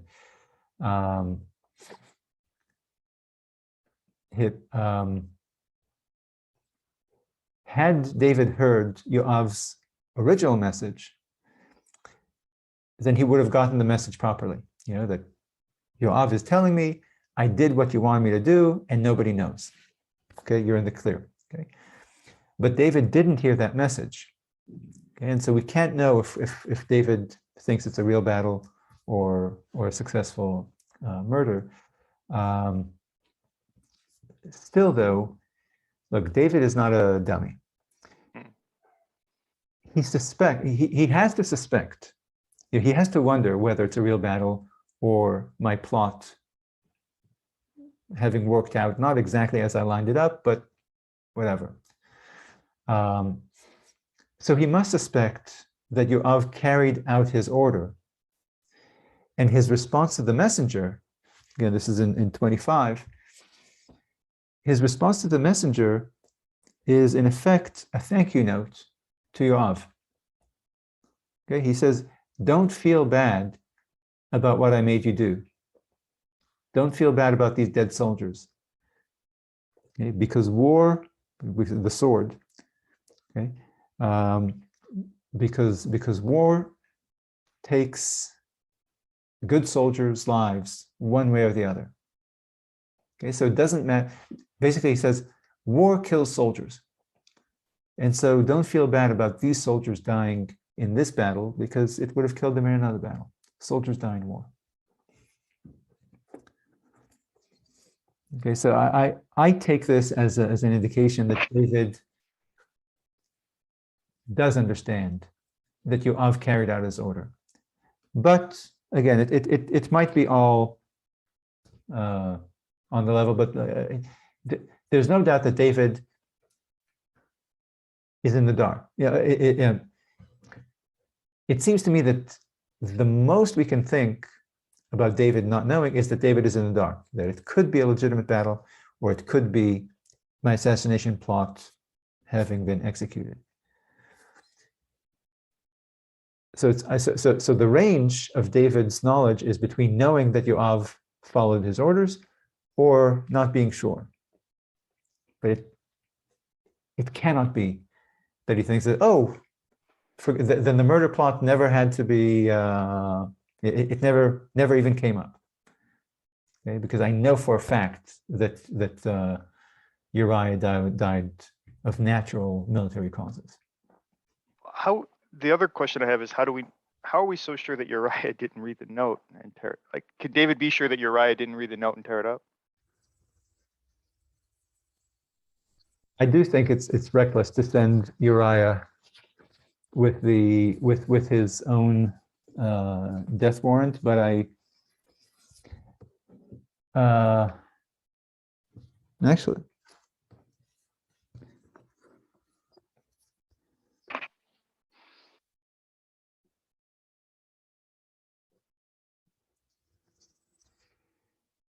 look, for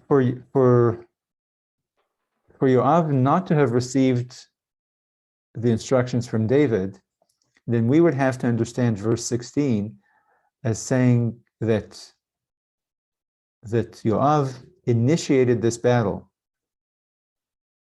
in the strongest place against the wall just because he thought it was a good military idea.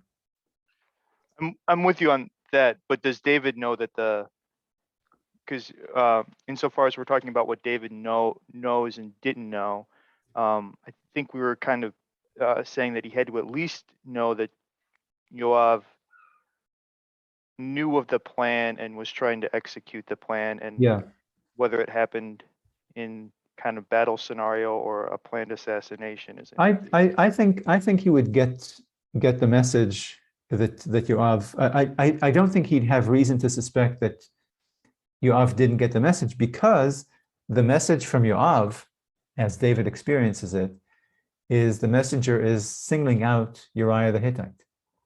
Yeah. Okay, so if Yoav is telling me, hey, Uriah is dead, that means that Yoav got my note.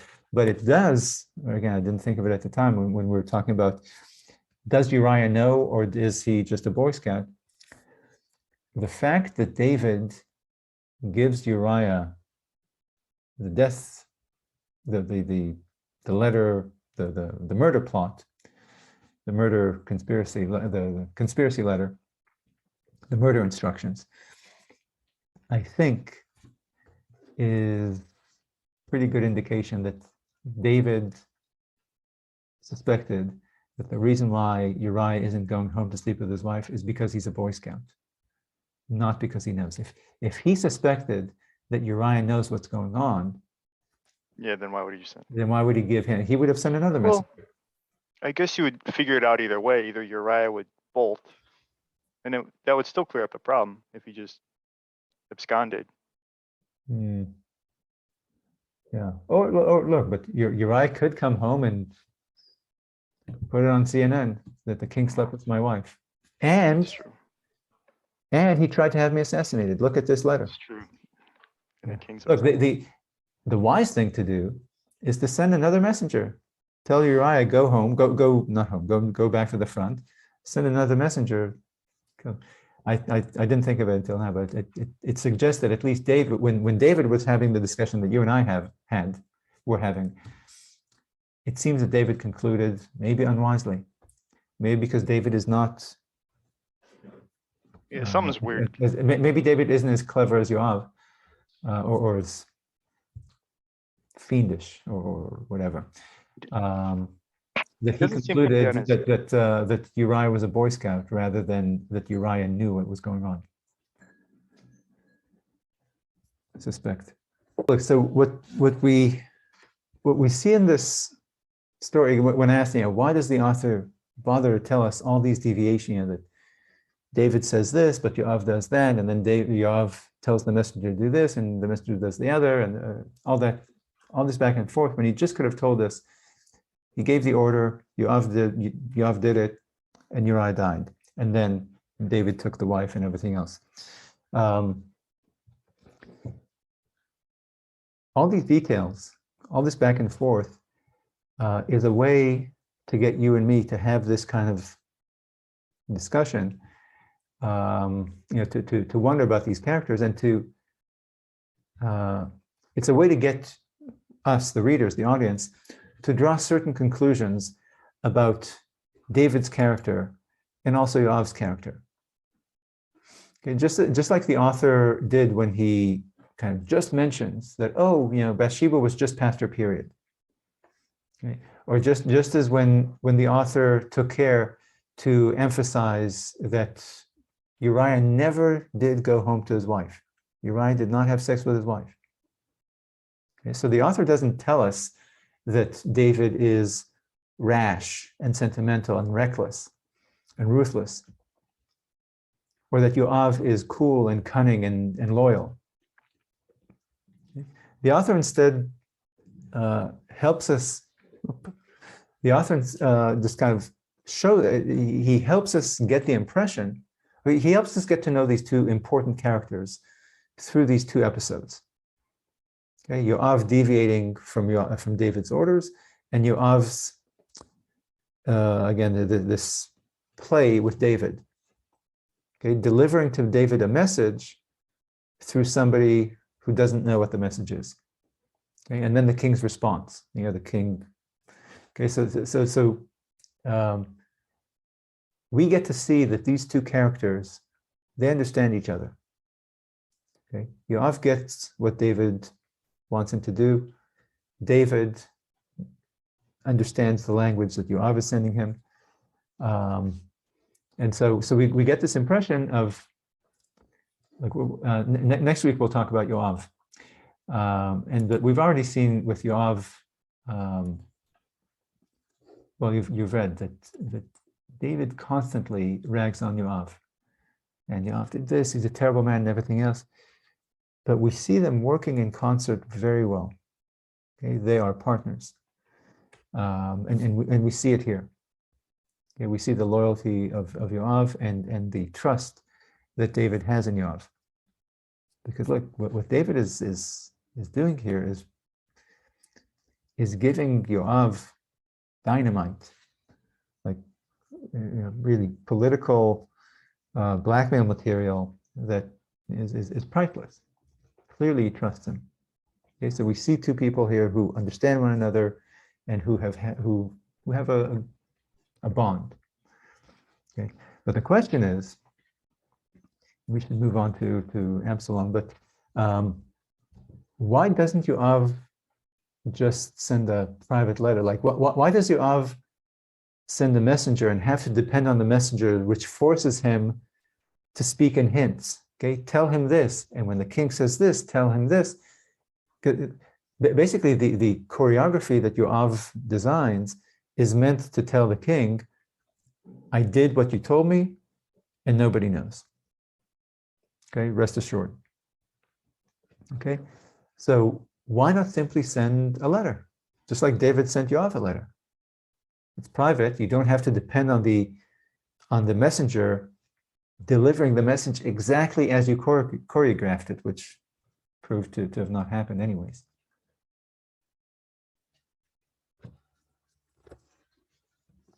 Why not a letter? I mean, I don't know, obviously, but he'd have to be.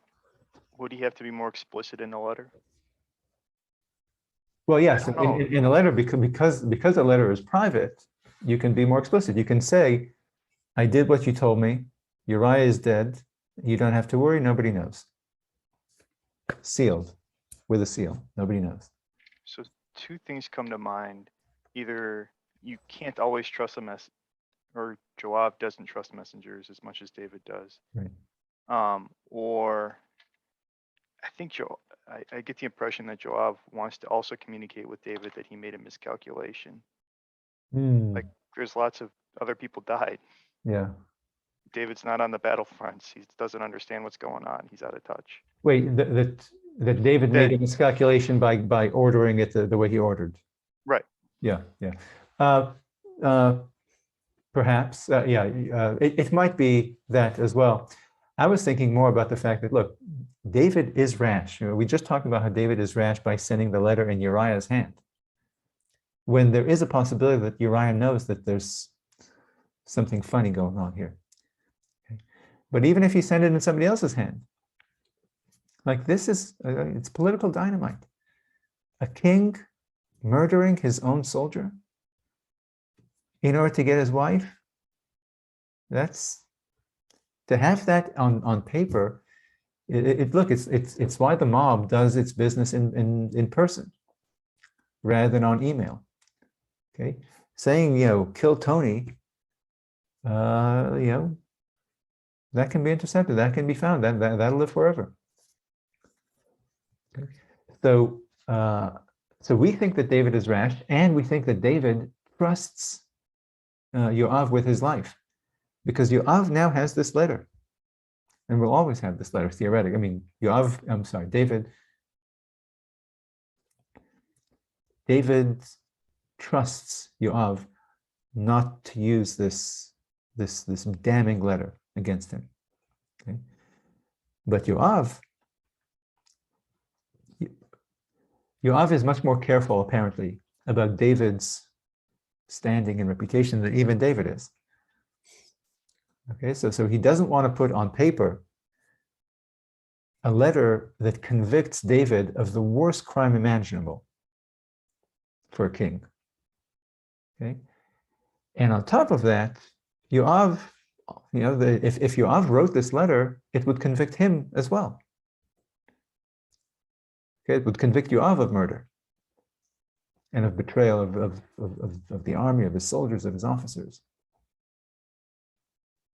Okay, so for Yoav is perhaps, again, more calculating, more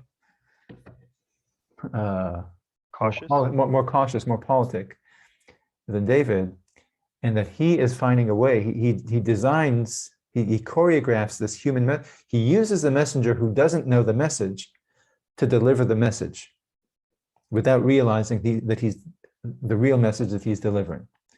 Again, it didn't come to fruition because the messenger deviated from it, but the choreography that Yoav designed was designed to say something outrageous, get the king to respond, and then tell another thing that would clarify to the king, okay, Yoav is telling me this.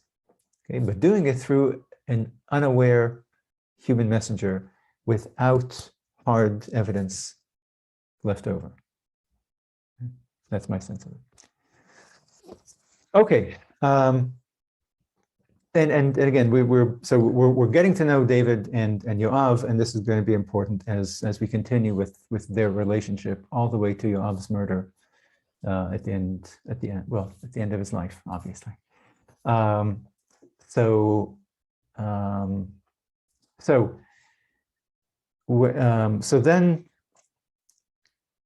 So then Nathan the prophet nails David for this murder with the parable about the poor man's ewe, and he lambasts David for his crime.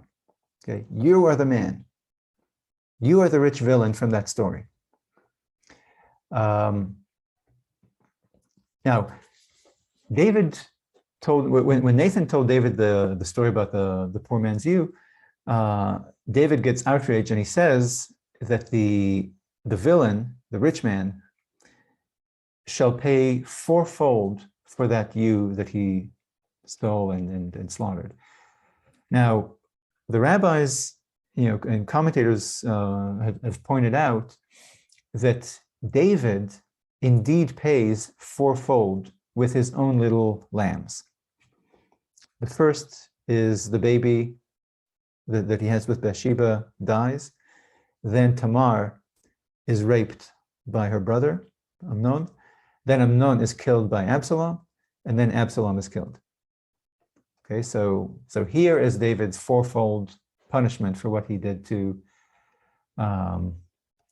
Uriah.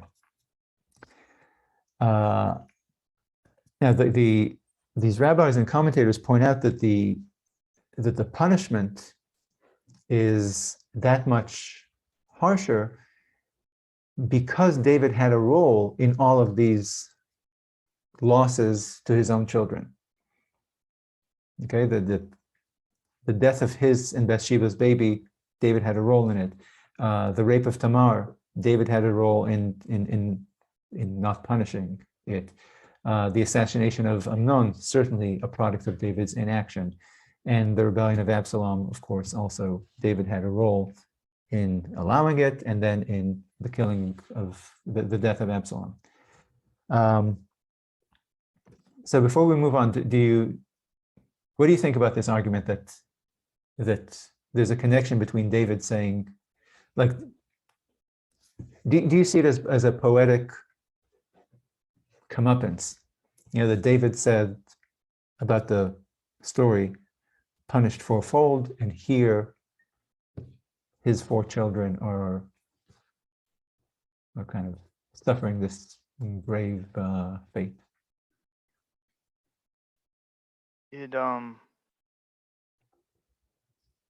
One so far is we're in the parable, we're reading the ewe as being Bathsheba first, or is that Uriah's ewe that was sacrificed?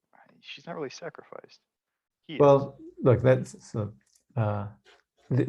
you're right. Well, first of all, there are different arguments about how the parable should be understood. Right. Is Bathsheba the ewe, or is Uriah the ewe? Right.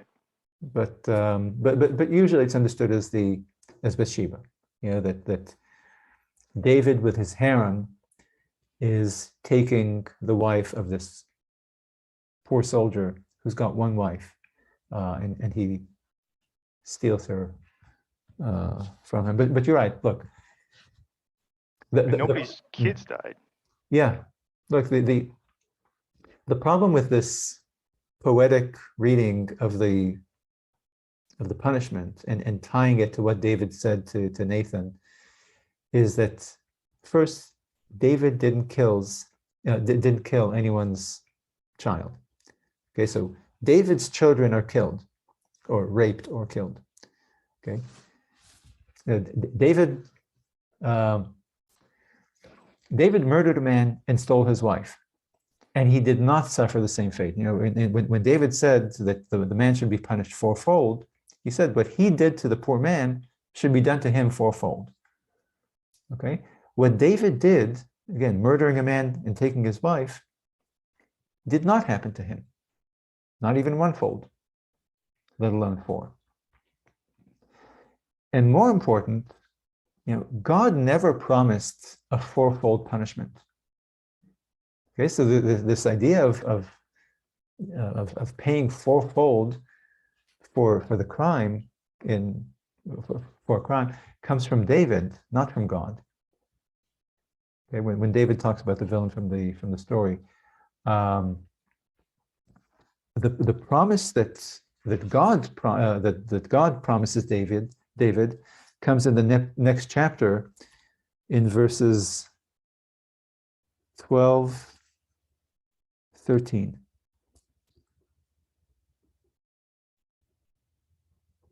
Uh, 11, 12, sorry. 10 to 12, there you go. The Lord, and this please you. Yeah. Therefore, the sword shall never depart from your house. Because Okay, but let's do 9:2. Okay, why did you do this? With Uriah the Hittite, you slew him and took his wife for a wife, for his wife for your wife, and you killed him through the sword of the Ammonites. And now, okay, go ahead.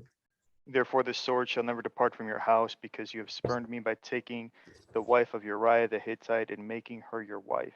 Thus said the Lord, I will make a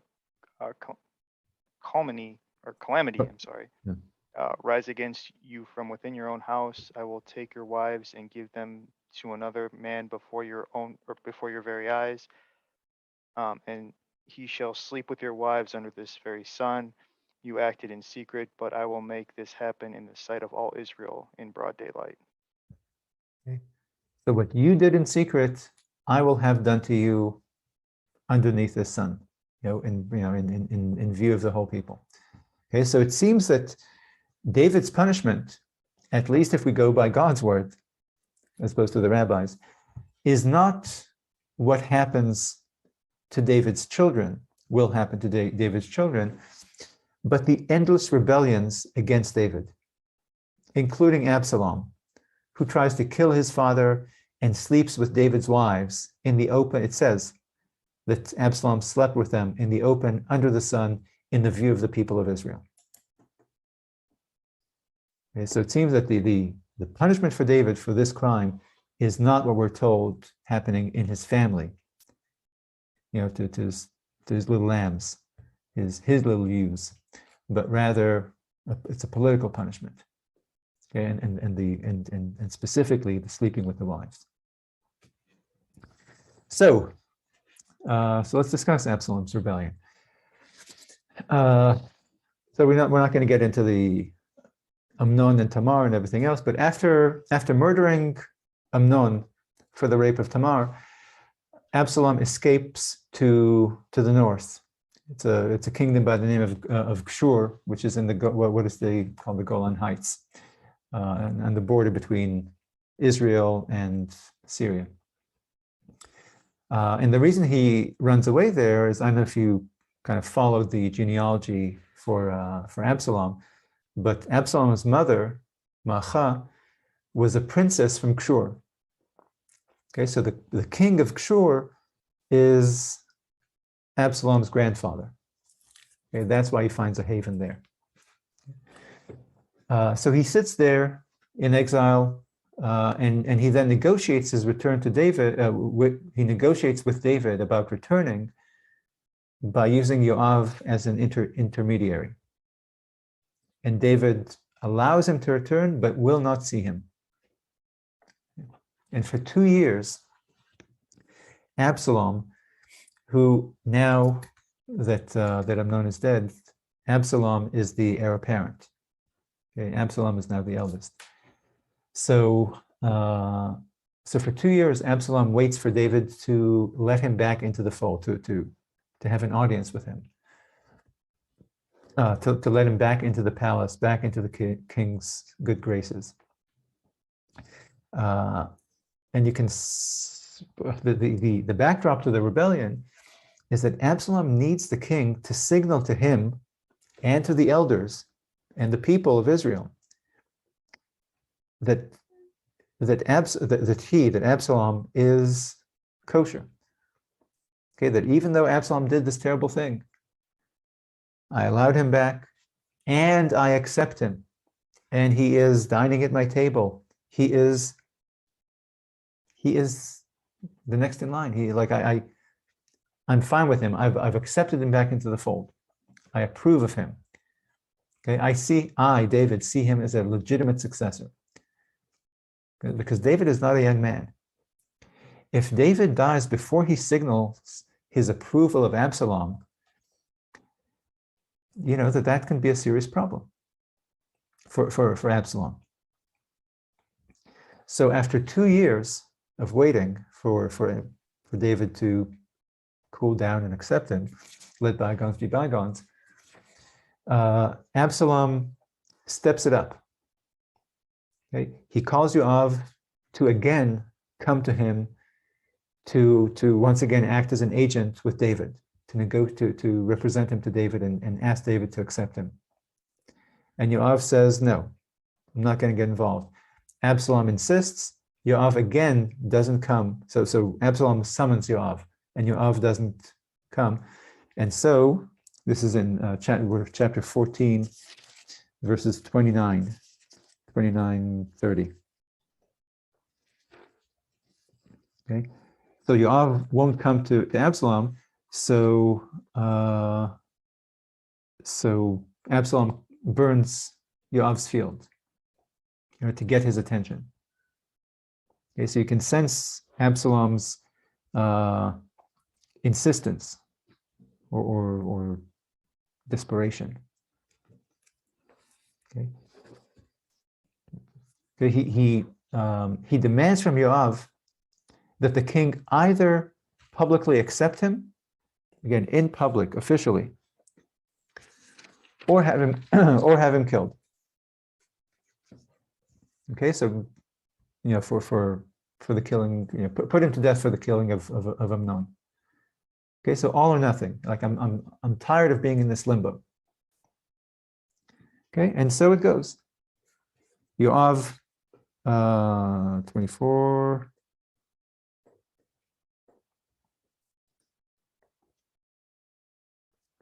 29 we said. Yeah.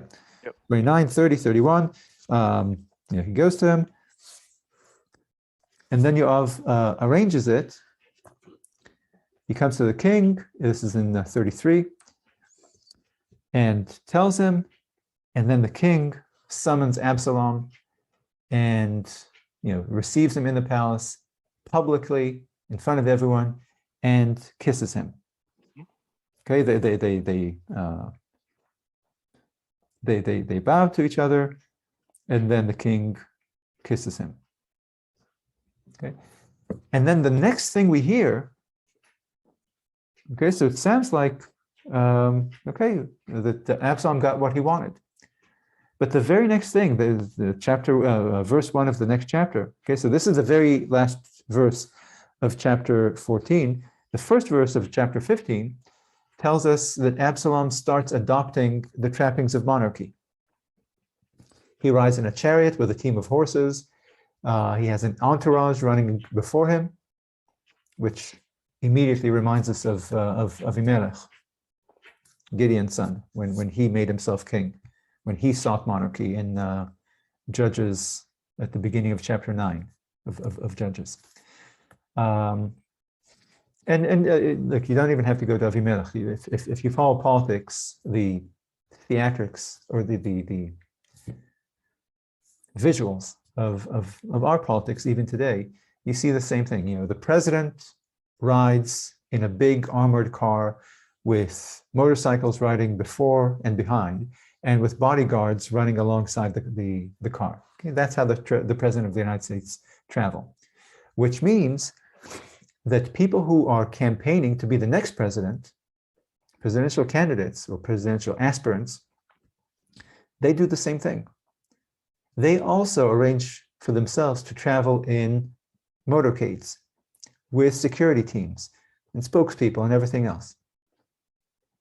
Okay. In fact, I once heard this podcast. It's about this Israeli politician. And the guy was saying that aspiring politicians will sometimes hire their own armed guards and dress them conspicuously, with the dark Ray-Bans and the suit. Like in Israel, people don't wear suits, but so if you see somebody with a sports jacket, you know that he looks like a security guard rather than somebody at a political rally. And they place these people conspicuously next to the politician or the aspiring politician to signal to onlookers that this politician is a major leaguer. Okay, because the prime minister travels like this. Okay, so this aspiring politician wants to look the part of a national player, even if he's just the mayor of Kenosha at this point. Okay, so it's something that's done in modern politics and Republican politics, just as it's done there. So in the same vein, the biblical author tells us that Absalom starts again traveling like a king, and alongside and along with that, excuse me, we're told that Absalom stands at the palace gates and regularly converses with the people to get their who come there to get an audience with the king, to have their cases adjudicated by the king. Okay. And he commiserates with them that the kings won't hear them, or that the king doesn't hear them well. And he tells them that if Absalom tells them, if I were the judge, I would do justice with everyone. Okay, so he tells this guy, you've been wronged, and if I were in charge, you'd get justice. And he tells this guy, you were wronged, and if I were in charge, you'd get justice. And you, and you, and you. Okay. And the author tells us that the people show him deference as they would a king. They kneel before him. And that Absalom plays up his kind of man of the people cred by not allowing it. When they kneel before him, he reaches out and raises them, lifts them from kneeling, and he embraces them and kisses them. And we're told that this is successful. Okay, at the beginning of chapter 15, you see he's talking to the people at the gates of the palace and tells them that he'd do justice. If I were the judge in this land and these people would come to me, I would do justice. And then these people bow to him, he raises them, and we're told in verse 6 that Absalom stole the people's heart. Okay, the heart of the people of Israel. Okay, that these PR efforts worked, and he built up popular support. People liked him. Okay. So the question is, remember, this comes right after David accepts him and kisses him. Okay, so Absalom wanted David to accept him. David accepts him, and then immediately he goes into this kingly routine. Okay, so the question is, why would Absalom do this? Why did Absalom sit back when he was persona non grata, but is now making waves and risking losing the king's goodwill right after David lets him back in? Okay, because the text doesn't tell us why Absalom did it. But take a look and see again from chapter 14, from the last verse of chapter 14 through this, and see if you can see why this is.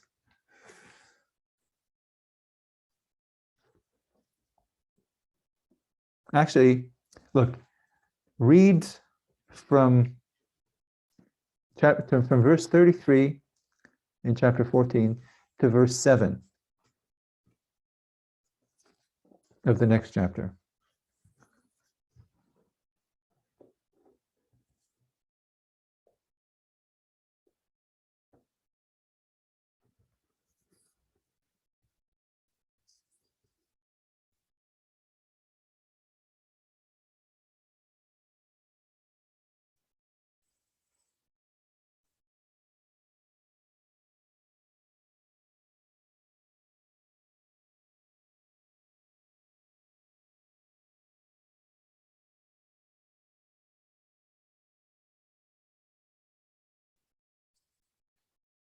Do you see anything in the text that would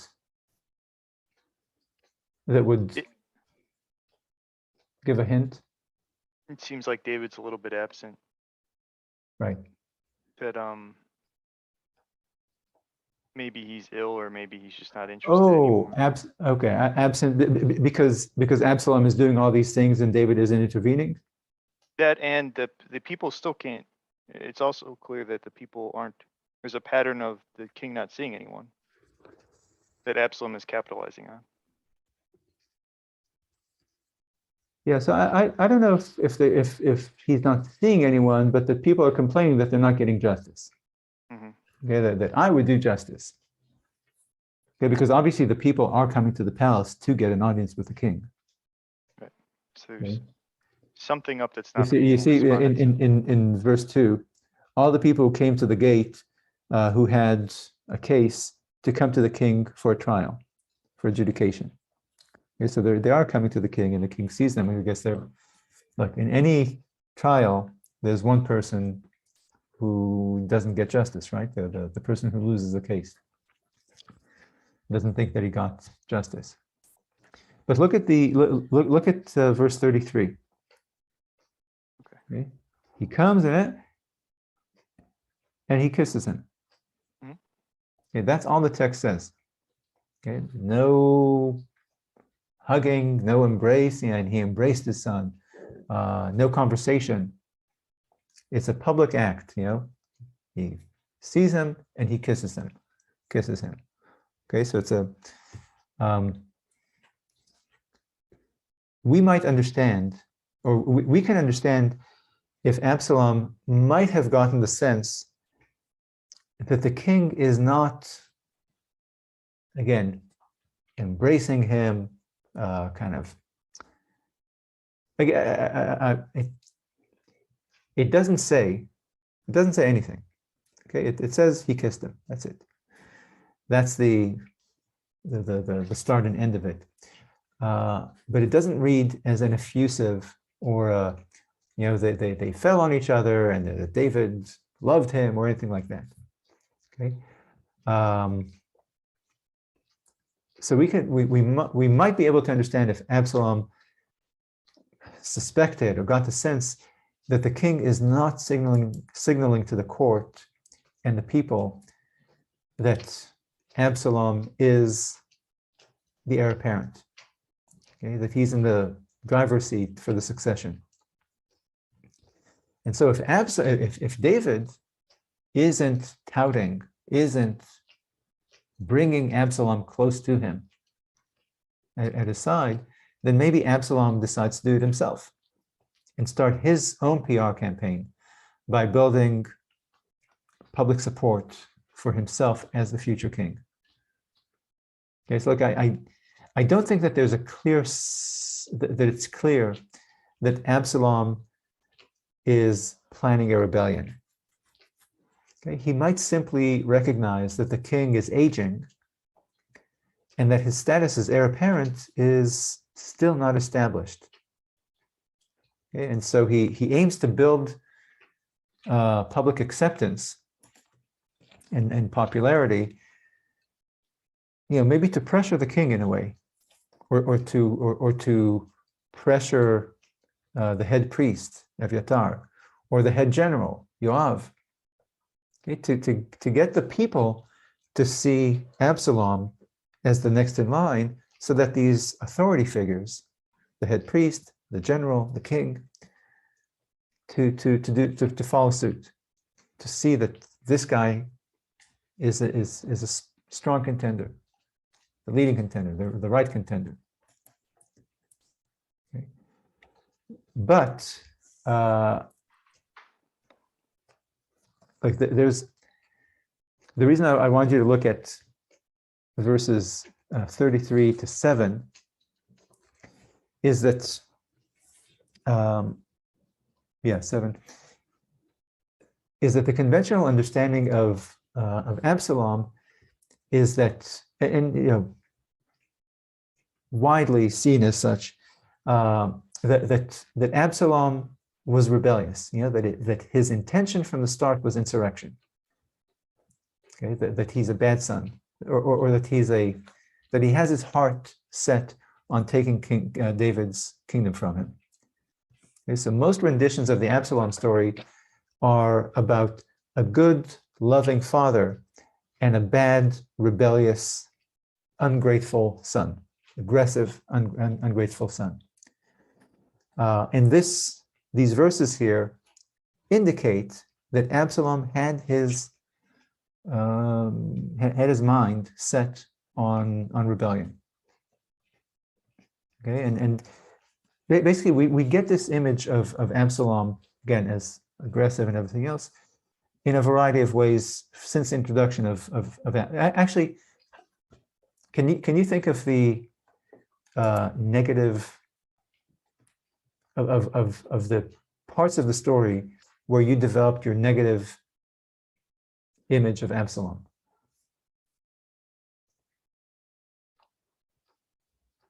I suppose it was when he tricked his brothers, when he killed Ammon, and then there was this misunderstanding that he killed all his brothers, and then he flees. That whole scene of deception. But he was, I guess, trying to avenge his sister. Right. But it was after 2 years. It was somewhere in there.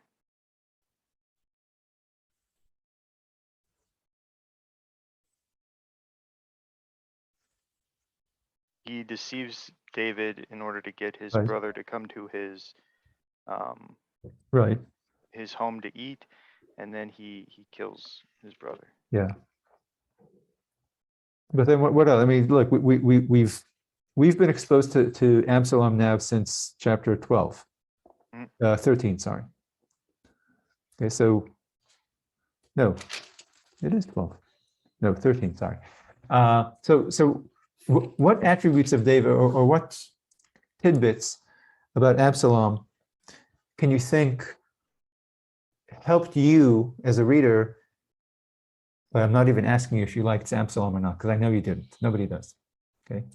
I mean, we're conditioned to think ill of him until the very end, where we have in his death scene triggers compassion in many of us.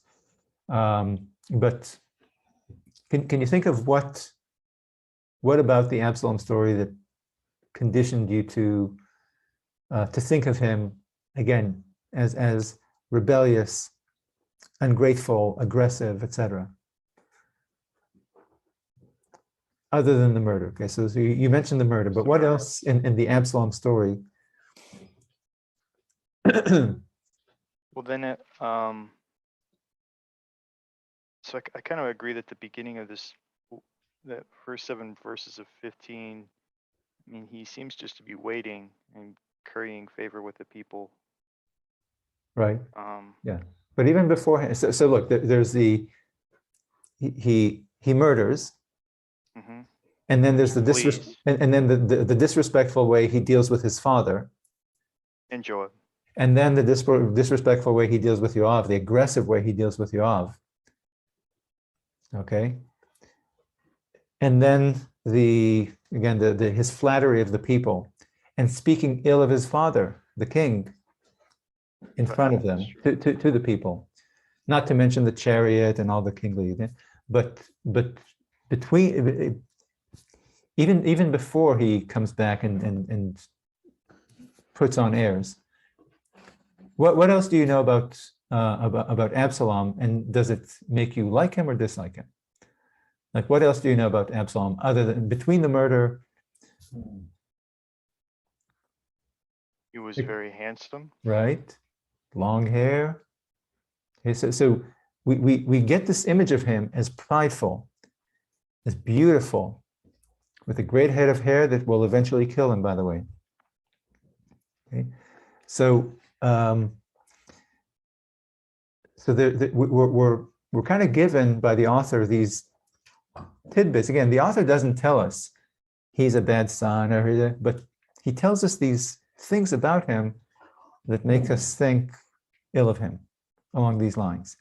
Okay, from the beauty to the chariots to the ungratefulness to the aggressiveness with Yoav, etc.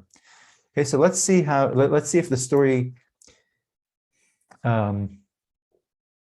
bears out this image that we have about a bad son who is bent on rebellion. Okay, or maybe the story of Absalom is a different story. You know, maybe it's a story about a son who rebels reluctantly. Okay, that's what I want to do today with the remainder of our time, which is not much. So do you have? So we can do this next week. If you have 20 more minutes, we can do it today. If not, we can follow this up next week. What do you think? We can do it. We can do it today. Yeah. Okay. Mm-hmm. So take a look at the two plans that are offered to Absalom by Achitophel and Hushai. Okay. So based on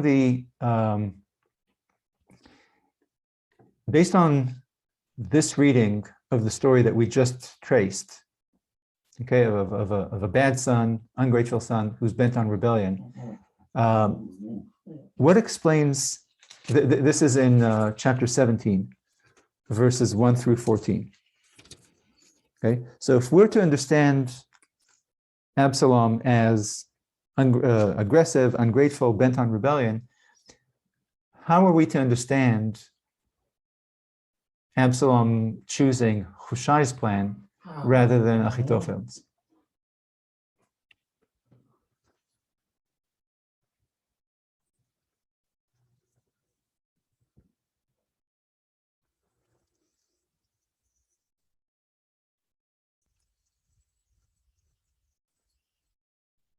What's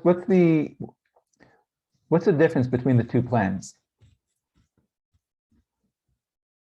Okay, and why, according to the generally accepted story about a prideful and aggressive and rebellious son, why would Hushai's plan appeal to Absalom?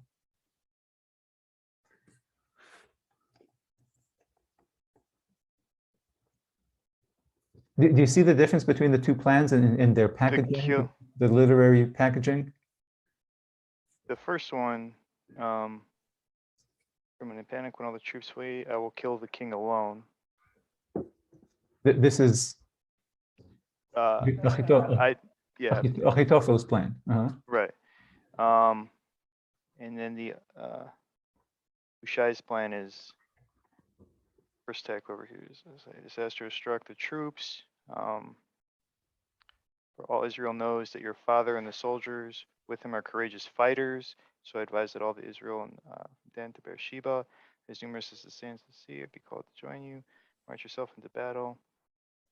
When you come upon him in whatever place he may be, will descend on him as thick as dew falling on the ground, and no one will survive, neither he nor the men with him. It's not one-on-one.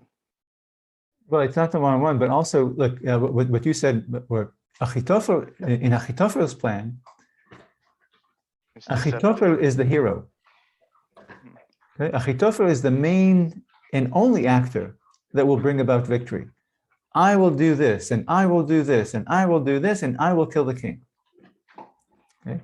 By contrast, Hushai's speech is, first of all, much more grand, literally, again, like the dew in the field, and so it has more language, the language is more grand and has more flair and kind of live imagery. But it also flatters Absalom by highlighting how multitudes of men will flock to him. And he, Absalom, will lead the people. Okay? So that's how most people read the story. And that's why most people see Hushai's speech as so clever. Because it plays to Absalom's prideful and bent on rebellion psychology. Okay? But if that is the case, then how do we explain Achitophel's folly? Okay? Because if this really is Absalom's psychology, then why would Achitophel not pitch to him that way?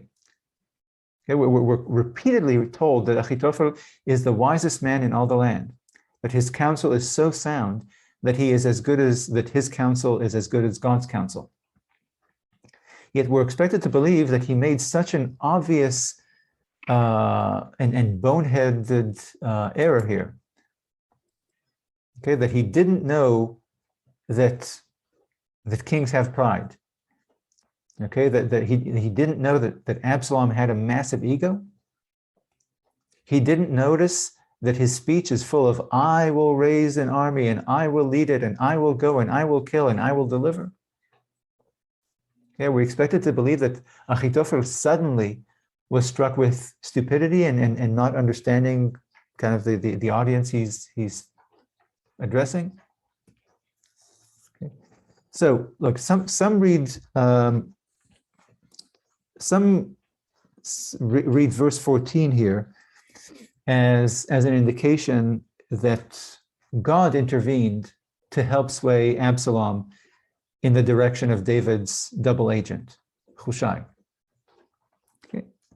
Of course, anything could happen, although we've already established that God doesn't direct people's hearts. Can't. Plus, it's not even clear that this verse says so. Okay, it requires a certain reading of it to suggest that it is God making this happen. So let me try to offer a different explanation. And this is not mine, it's an explanation that's offered by Professor Jonathan Grossman. So Grossman tells us that we shouldn't read this story as a children's book. Okay, a story about a good father and a bad rebellious son. But instead, to read it as a Greek tragedy about two conflicted characters. Okay, about a son who doesn't want to rebel, but is driven to it reluctantly. Okay, but because of his own character flaws. Okay, and about a father who doesn't want to suppress, who does not want to suppress the rebellion, but is driven to it reluctantly by the duties of his office. Okay, so tell me if you buy it. Okay, this is how Grossman reads this story or analyzes these verses. So first, David's conflict. Okay, we see this internal conflict in him. Okay, we see how he's only half fighting. Okay, his first response is to flee rather than fight. Second, this is in back in verse 15. I'm sorry, chapter 15, verse 19 and 20. He seems to accept exile rather than victory as his fate when he tells the mercenaries to leave his camp and return, either returning to Jerusalem to serve the new king or returning to Gath to serve their own Philistine, to go back to their Philistine homeland. Okay. Third, again, still chapter 15 in verse 24 to 29, he tells the priests to leave the Ark of the Covenant in Jerusalem. Okay. The Ark is a very useful PR and military asset, but he chooses not to take it with him, to leave it in Jerusalem. Okay. He essentially leaves it to fate or to God to decide whether he'll survive this coup or not. Fourth, chapter 16. Okay, as he flees, as he leaves from Jerusalem to Transjordan, in verses 5 through 13, a man from Saul's family curses David. Shimei curses David in public and throws rocks at him. This is at the town of Bahurim. Okay, so as David flees at the town of Bahurim, he is humiliated. Again, cursed, and has rocks and earth thrown at him. And David does not defend his honor and his majesty. He's the king. So he seems to be accepting it. Okay, he doesn't confront or punish his detractors. he's not behaving like he's in a war. Okay? He does not take the war to his enemies. Okay? Only in chapter 18 do we see David taking command of his camp and gearing for actual war, actual combat. And even at this stage, okay, even at this stage in verse 5, he clarifies in public that he does not want to fight this war fully. Okay, he gives his army chiefs a direct order not to harm the boy Absalom. Okay, by the way, the boy is a middle-aged man now. Okay, the boy is a rebel who slept with David's wives in public and aims to kill David. Okay, so we see David going to war late, and that his heart is not in it from the very start. He seems more heartbroken than angry about this rebellion. And he seems less committed than his followers are, than his officers are, to put this rebellion down. And he cares more about what happens to Absalom than what happens in the war. Remember, when the messenger comes, he asks, "How's the boy?" Doesn't ask, "How's the war?" Okay. So David's internal conflict, I think, is much closer to the surface. We see it. We're told it. You know, the narrator tells us, and the narrator quotes to us from David. Okay. Now to Absalom's internal conflict. Okay. So first, I want you to go back to chapter 15. Remember, I asked you to read when I asked you about, you know, whether Absalom is, you know, why Absalom is doing this right after he gets accepted by the king. Okay, why? So I asked you to read from verse 33 of chapter 14 to verse 7 of chapter 15. So if you look at chapter 7, you can see. So Absalom does these, you know, adopts the trapping of monarchy, and he talks to the people at the palace gate, and you know, with the populist messages, etc., etc. But in chapter 7, we're told that after 40 years, Absalom makes his move. Okay, he goes to Hebron, and that's where the rebellion starts. Okay, after 40 years. Okay. Now, 40 years doesn't have to be exactly 40 years. 40 years in the Bible is a long time. Okay, it's like again, 40 years in the desert, 40 years, 40 days. It's kind of a full period of time. It means a lot of time. It's kind of like how when you and I say 1,000 years. Okay, it doesn't mean 1,000 years. It means a long time. Okay. So 40 years after, or a long time after starting his PR campaign and building his brand with the chariots and the entourage and the standing at the gate and stealing the people's hearts, you know, so it means that he's been doing this brand building for a long time.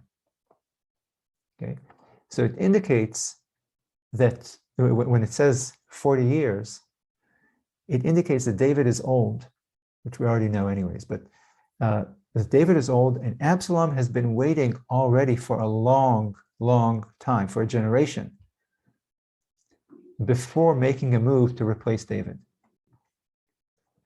Okay, so it tells us Absalom waited and waited.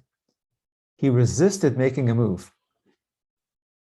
Okay, for 40 years, look, if again, the question here is whether Absalom is aggressive, bent on rebellion, ungrateful, and everything else. We're told that for 40 years, he was waiting, he was building his brand, but he resisted making a move against David. Okay, for a full generation. Which explains the Achitophel mystery. Okay, that's exactly why Achitophel, first of all, presses him in 1621 to go all in by sleeping publicly with David's concubines.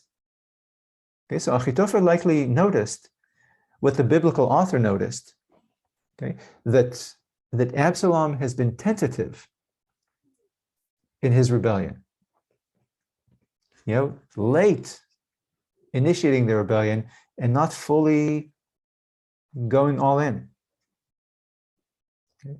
So Achitophel clarifies, this is in again 1621, that if Absalom wants the people to follow him, if Absalom wants to strengthen their hands and encourage the people to risk it all and go all in for him, then Absalom has to go all in for them in public, and to show them that he is all in, that he is burning his bridges behind him.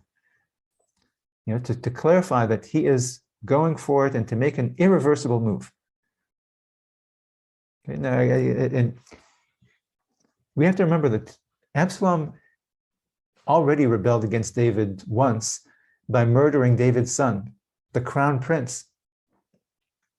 Okay, and yet he reconciled with David later on. Okay, so Achitophel is urging him to sleep with the concubines in public, under the sun, in view of the people, in order to clarify this. I want you, the people, to follow me. I'm not going to reconcile with the king. I'm doing something here now that I will not be able to take back. Okay, so if Absalom wants his camp to cross the Rubicon for him, to raise their sword against David and Yoav, then the people need to know that Absalom will not reconcile tomorrow with the king again, as he had done before. They need to see him crossing the Rubicon first. Again, this point of no return, burning the bridges behind them, doing something egregious that he will not be able to undo, sleeping with the king's wives. Okay, and it suggests that this prodding by Achitophel indicates that Achitophel senses that Absalom needs to cross the Rubicon, not just for the people, signal to the people, but for himself. Okay, that Absalom is not, he waited for a long time. He's not, again, making this, crossing this point of no return. So Achitophel is nudging Absalom, or pushing Absalom, to overcome some sort of interpersonal barrier in his war against his father, okay, the king, to do something he will not be able to take back, because, again, forget the people, just for Absalom himself, doing something as unforgivable as this will send that same message to Absalom. That's it. I've done it. The die has been cast. I've burned my bridges behind my ships behind me, bridges or ships behind me. That's it. There's no way to survive this now, but to fight David and beat him and kill him. That's it. I can't go back. There's no coming back from this, like there was from killing Amnon. And here's more evidence of Absalom's tentativeness, which Achitophel noticed. Okay, the first advice that Achitophel gives Absalom with regard to David's wives and concubines is, it's obviously a strong and aggressive move, but it's just a PR move. Okay. The second advice, okay, we're in chapter 17, verses 1 through 3, the beginning of chapter 17. The second bit of advice he gives them is to actually do something, not in the PR realm, but to kill David. Okay, So take a look and tell me how, compare how how Absalom responds to Achitophel's first bit of advice regarding the wives, and how he responds to the second one.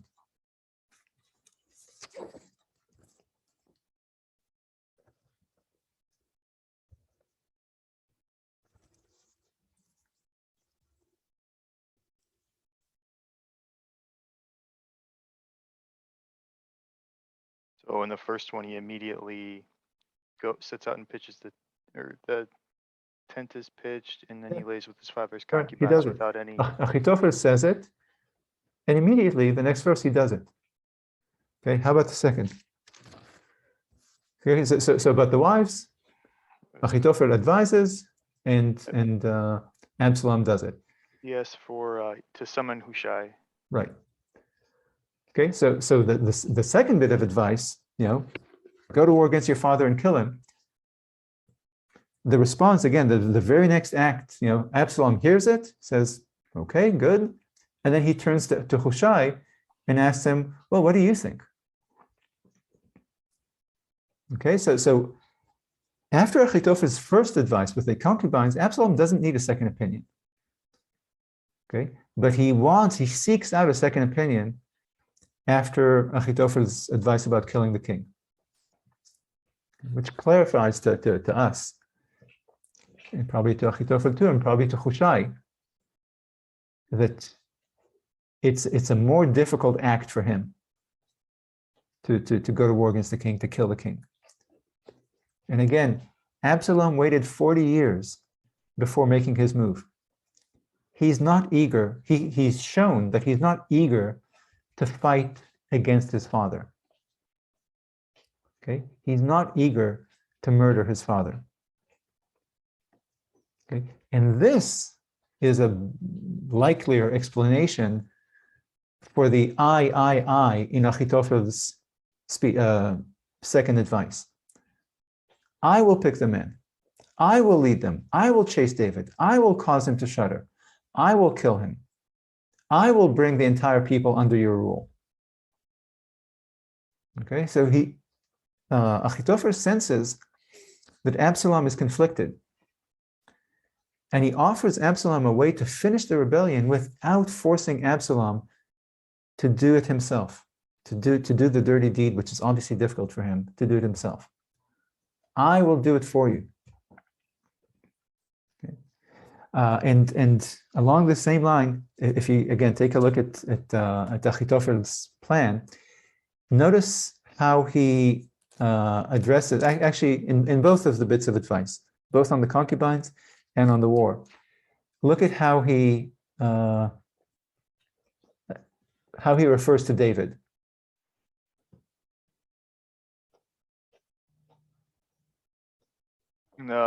Concubines, your father's concubines. Right. And then and not just your father's concubines, so that the people will see and know that you have broken with your father. Okay. And then I will kill okay. the king alone. And by the way, and he uses the second person, you, your father. Okay, you, Absalom, and your father. Okay. How about the second piece of advice then? It's I and it's the king. Right. And he never uses the second person. Okay. So I will kill and chase David. Okay. I will throw him into panic. I will kill the king.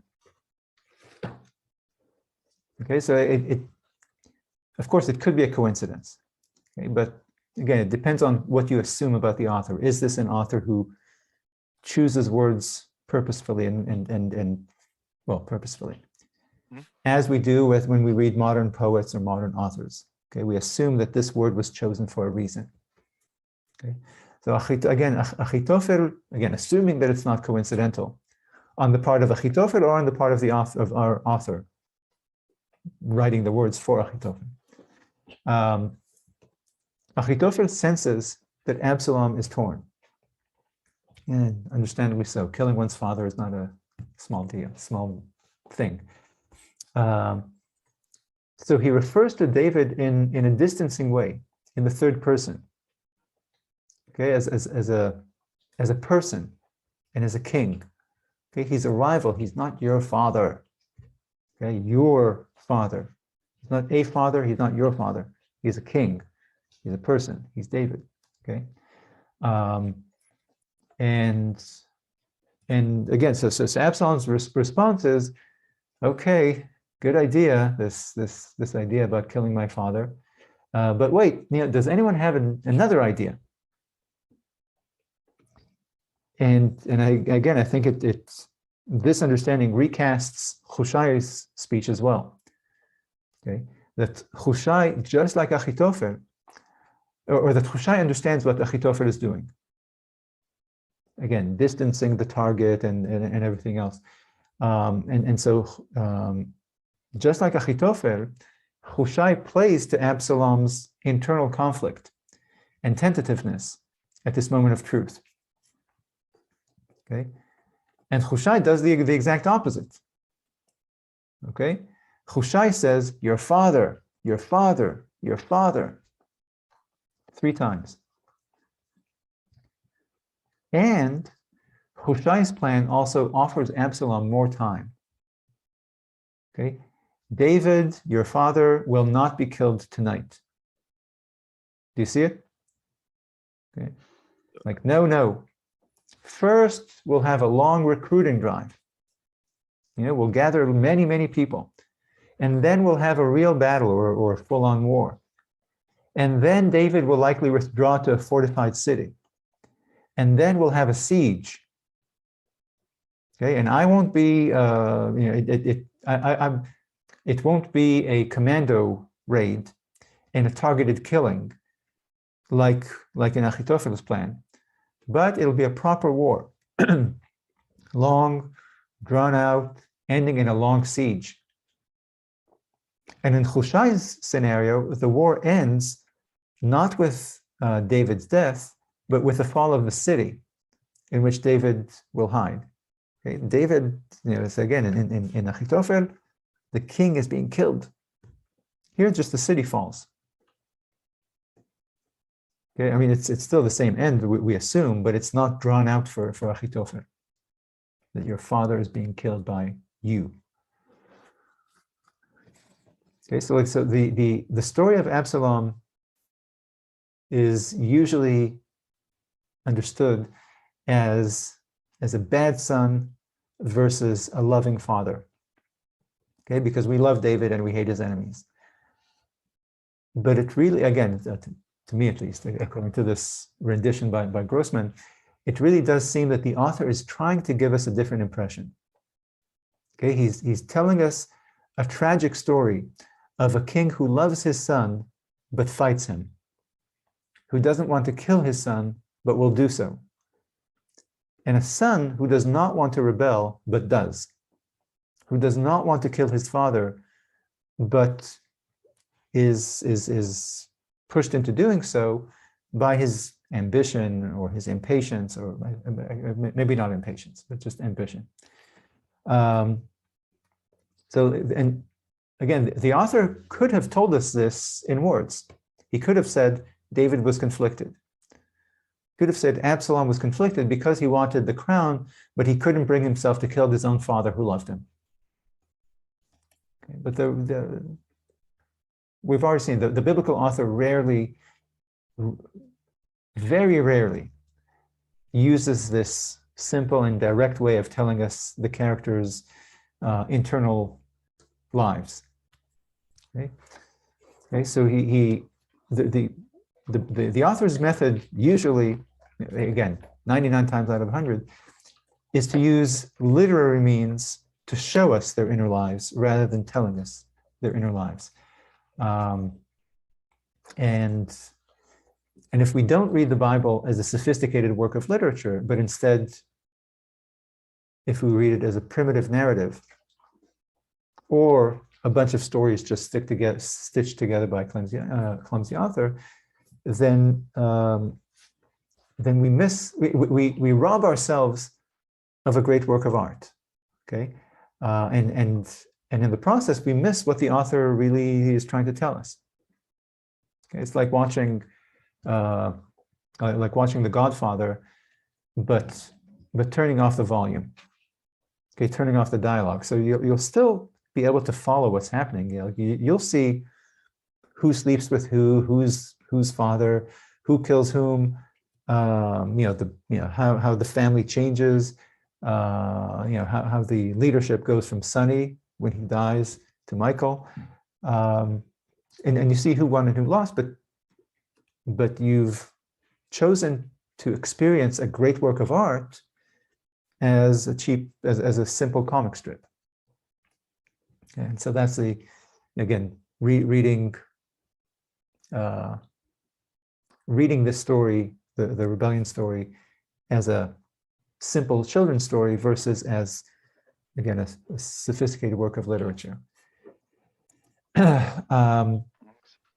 Now, when Absalom goes to Hebron, his people go with him. This is in chapter 15, verse 8, 7-8, and moving forward. His people go with him without knowing that he's about to crown himself as king there in Hebron. Okay? But we understand why they flocked to Absalom, because we were just told by the author that Absalom was handsome and charismatic, and he had conducted a good election campaign, again, building his brand and kind of a charm offensive where he flattered and stole the people's hearts. Okay, like we were just told this. Okay, so we understand why the people supported him, but what you said earlier about David being absent might give us an explanation as to why the people, what made the people abandon David so readily. Okay, remember when you said that David doesn't seem to be there? He seems to be withdrawn, yeah. Okay. Clearly, he's no longer seen as he is no longer, I mean, for us, the readers, he doesn't come across, definitely in this story, and maybe even beforehand, as a compelling and energetic and captivating king.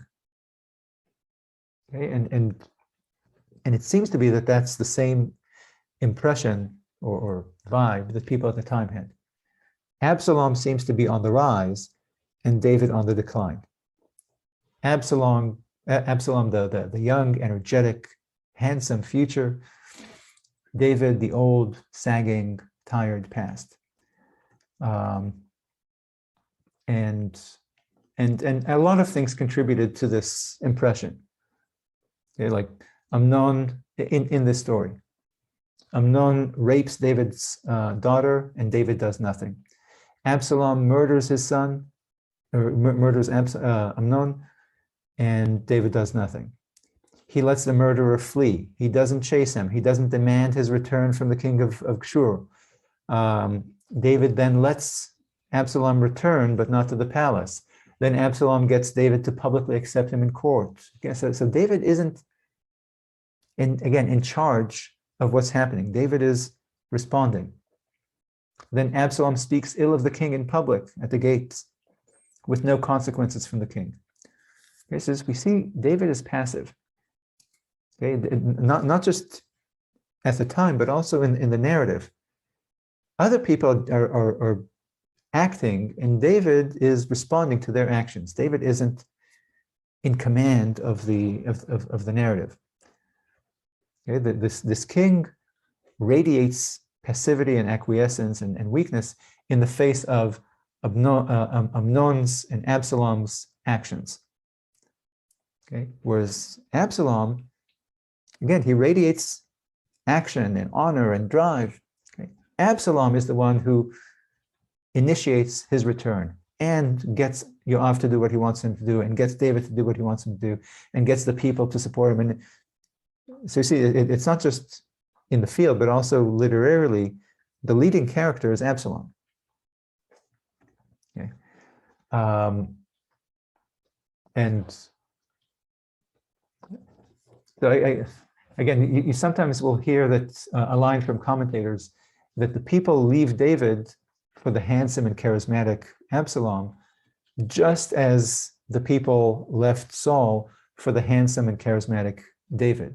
Okay, that it's poetic justice. And well, I think you've already, by my presentation of it, you could sense that I disagree. But what do you make of this idea of, again, of poetic justice for what David did to Saul is now being done to him?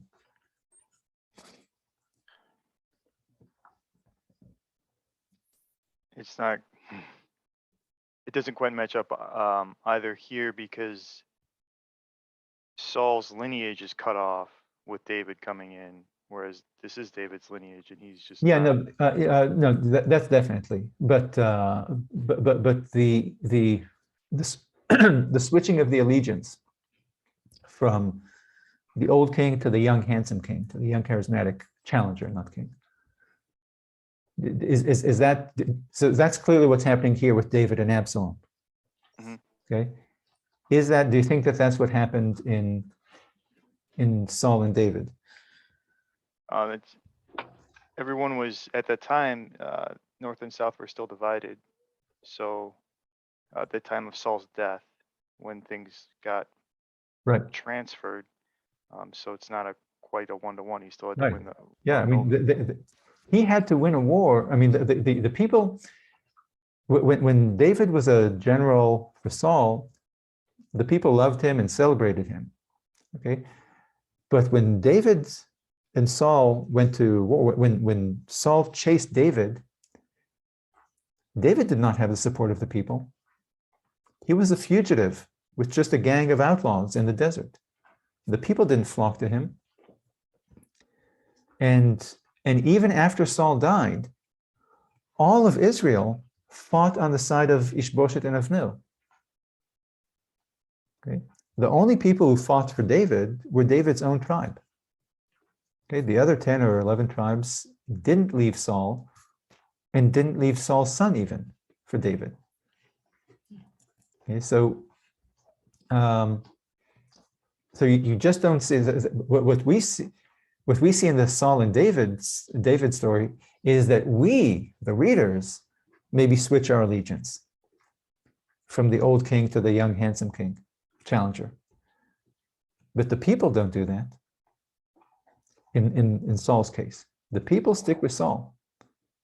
Here, okay, so it just isn't.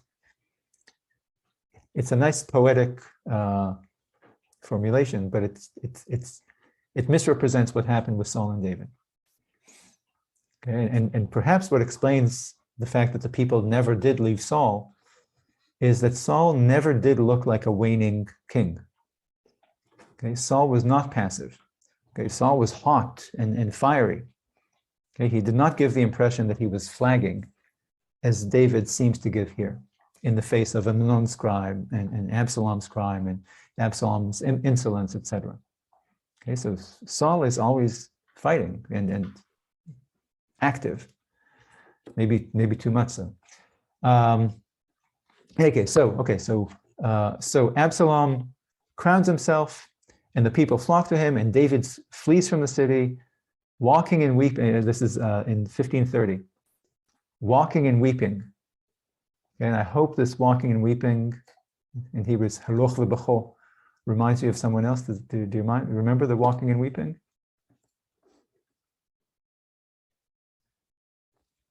Skip, it's just a small thing. It doesn't matter, but it's just a pretty reference. In 2 Samuel chapter 3, verse 14 to 16.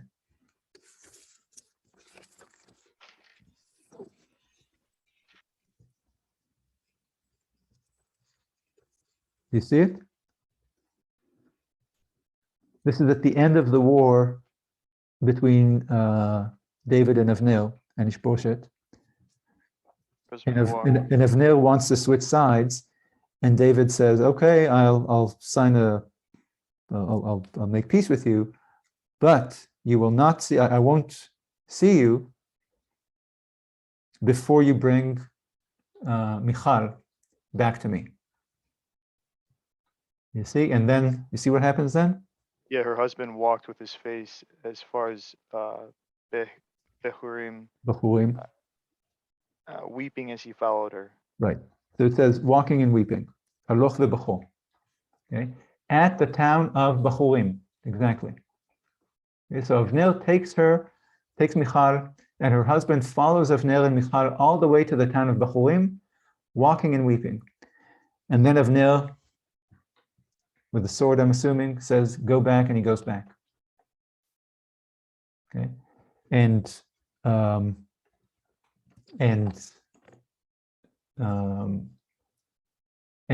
here when David flees, he walks in, again, same phrase, haloch ve'bacho, walking and weeping. And his most pathetic and impotent moment in this flight is right there at the town of Bahurim, in chapter 16, verses 5 through 14. Okay? He reaches Bahurim, reaches that same town, haloch ve'bacho, walking and weeping. And then Shimei, that guy from Saul's family, curses him and throw rocks and dirt at him at the very place where Michal was dragged, where her husband was robbed and humiliated, on the same spot. Okay, it's the nice, what goes around comes around. Okay, okay, in any case, oh my goodness. So the text tells us that David fled with just a few supporters. Okay, and one group of supporters listed explicitly are his Philistine mercenaries. Okay, the Cretites, the Pletites, and the Gatites. Okay, this is the city of Gat, the one that, remember, David was a vassal of the king of Gat, so he's got soldiers from the king of Gat. Ittai at the head of the, okay, and so they flee with him. But by the beginning of chapter 18, we see that David has already recruited an army. And so Ittai, this Philistine general, the Ittai from Gat, heads this foreign legion of Philistine mercenaries, and the rest of the troops are recruited and commanded by Yoav and his brother Avishai. And eventually, the two armies meet in the Ephraim forest. This is in, not the Ephraim forest in Samaria, but the one in Transjordan. And Yoav kills Absalom despite the king's explicit orders not to. And Yoav wins the war, David wins the war, and David returns to Jerusalem victorious. However, and this we'll do next week, the war is not over yet. Okay, we're told that even as David reestablishes his rule in Jerusalem, he has to fight another rebellion by Bathsheba in the north. Okay, so I want us next week to use the end of this war, this Shiva's rebellion, or the war against Shiva, and the murder of Amasa, as an opportunity to look into the character of Yoav, his life, his military service to David, his relationship with David, and then his death and his and David's deaths. Okay. I'm sorry it took a really long time today. No, don't worry. I'm glad we got it. Yeah. Glad we got that far. All right. Yeah, Yoav is really one of my favorite characters. So we'll visit with him next week. Sounds good. Anything else for today? So you had set up a tension. I forget it starts with a G. The commentary about the tension between in David and the tension in Absalom. The tension in David to. You mean the conflictedness? Yeah, the conflictedness. Which part of him is? Why doesn't he just? Here's my question. Why doesn't he just give up the kingdom?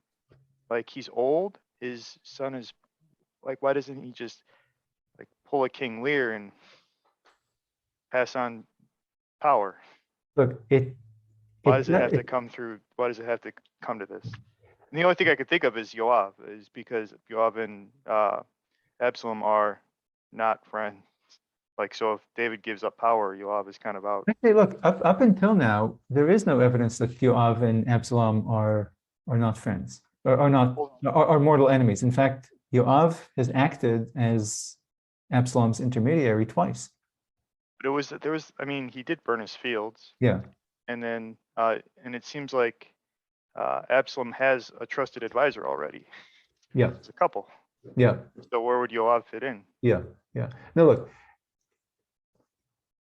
I would say that first of all, look, David's heart is clearly not in defending his kingdom. David is not fighting. David is not rallying the troops. David is not going out to the people and say, remember her, remember me. And look, David has had charisma. David had a following among the people, but we don't see him doing that. And in fact, the army that does form for him, we hear that Yoav and Abishai are the one who put it together. Okay, the leadership in fighting back is in Ittai, the Gathite, the Philistine commander, and in the Uriah brothers, Yoav and Abishai. Okay, so it seems that David is going into exile in a sense. Okay, he's also going. He's going into Transjordan, maybe towards Edom, which is like when we get to the book of Ruth, we'll talk about this. It sounds like it seems like David It's going off to die. Had some Edomite heritage. Okay, but that's speculation. But clearly he's not fighting. He's leaving. Okay, he's not resisting. He puts it in fate's hands. Okay, and fate or these generals are taking the lead in fighting for David's kingdom. So it's kind of as you describe it. David is leaving. But he's not taking act. Look, I guess to your point, David could tell his generals, go to your homes, it's over, new blood, make peace with the new, but David hasn't taken charge of the narrative for a while now. Okay, and the result is that Absalom can initiate things early in the story and later in the story, but it also means that Yoav and Ittai can initiate the defense of the kingdom as well, because David is in general retiring from the story, not declaring, not facing down Absalom, but also not facing down Yoav and Ittai. He's letting things happen, which means letting Absalom do his thing and letting Yoav do his thing. He's just, again, he's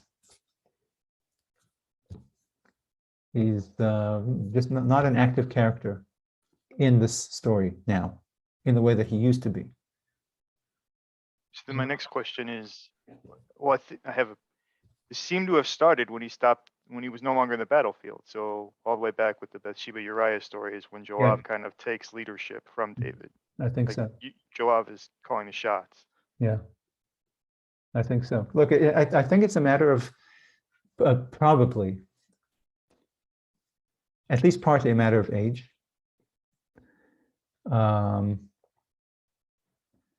And maybe a matter of, I know, fatigue, because David has had, actually, I don't know, fatigue. I take it back. Look, I don't know, but certainly what we see in David is that the energy, everything that brought him here, all these gifts that David had. David, remember when we talked last week? whenever we talked about what David wanted, what does David want? David was in command of his fate. Okay, we get to know David when Samuel comes to his family and what do you call it? Dousing him with the oil. Anointing him, yeah. Okay. And from that point on, David makes his fate come to reality. David initiates going to the battlefield. David initiates fighting Goliath when he fears that this is my way to get into with the king. David is very active, very aggressive, and makes his own way. And David is constantly, unlike in this story, where David is on the receiving end of other people's actions, other people's decisions shape David's life in this story. Early, when we got to know David, David was on the other side of this. Okay? And so clearly what's happening, again, I don't know if it's a matter of age or some other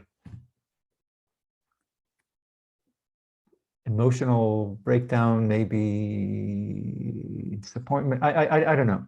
Maybe simply age. We are told that Absalom waited 40 years. Okay, it indicates that David is an old man. David has transformed in front of our very eyes from that kind of character to this kind of character, which creates an opening for active characters who are willing to in the absence of a king, of a David character, who up until now drove the narrative, shaped the narrative, he decided what will happen.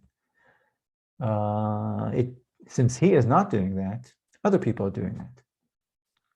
So the attack against him is initiated by obviously other characters, and the defense of David is initiated not by David, but by David's supporters, and Ittai and Yoav and Avishai. So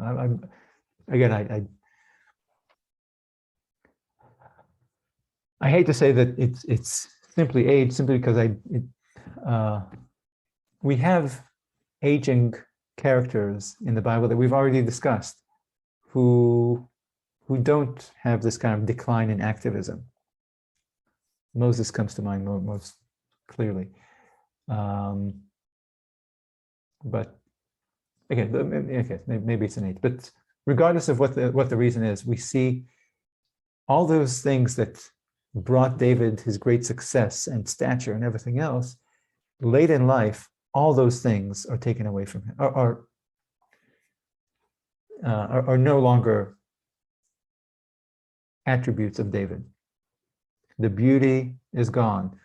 The virility is gone. The aggressiveness, the charisma, the aggressiveness is gone. The charisma is gone. You see it again in this contest with Absalom. Okay, so all these things that made David who he was in his old age, all of them are taken away. Okay, the women aren't chasing him, the men aren't chasing him. He's lost his verve. Never grow old. See what I can do. Yeah, see, Absalom never grew old. That's true. Yeah. All right. Anything else? No, I'm looking forward to the next week too. All right. So yeah. So actually, yeah. Because winding down David and then Solomon's very different. Yeah. Yeah. And look, we're just going to kind of peek into Solomon's first day in office, yeah. So we're going to do Yoav to end the book of Samuel. The book of Samuel is just such a it really is like a literary pinnacle, I think, of the Bible. I mean, all these stories that we've read are all great and literarily great and sophisticated and intricate. And this story is just so big and so rich psychologically and literarily. And then what comes after, Book of Kings, I don't know, it's just, stories are short and simple, I think. And then prophets. But I think, okay, never mind. I really do love this story. So we'll finish Samuel next week, and then we'll talk about the book of Ruth. Okay. And then and then one more discussion on Job, and call it a year. Sounds good. All right. See you next week. See you next week. Take care. Have a good one.